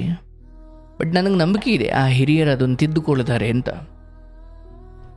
ಅವ್ರಿಗೆ ಅವಕಾಶ ಕೊಟ್ಟಿದ್ದಾರೆ, ತಿದ್ದುಕೊಳ್ಳೋದು ಒಳ್ಳೆಯದು, ಅದೇ ಧರ್ಮ. ನೀನು ಅಲ್ಲೇ ಬದುಕು, ಅಲ್ಲೇ ಜೀವನ ಮಾಡವ. ಎಂತೆಂಥವನು ನೋಡಿಕೊಂಡು ಕಷ್ಟ ಸುಖ ಎಲ್ಲ ನೋಡ್ಕೊಂಡು ಬಂದಿದೀಯಾ. ಇಂಥದ್ದು ಏನೋ ನಡೆದಿದೆ. ಈ ಸಮಯದಲ್ಲೂ ಧೈರ್ಯವಾಗಿರು, ನೀನು ಒಳ್ಳೇದಾಗುತ್ತೆ.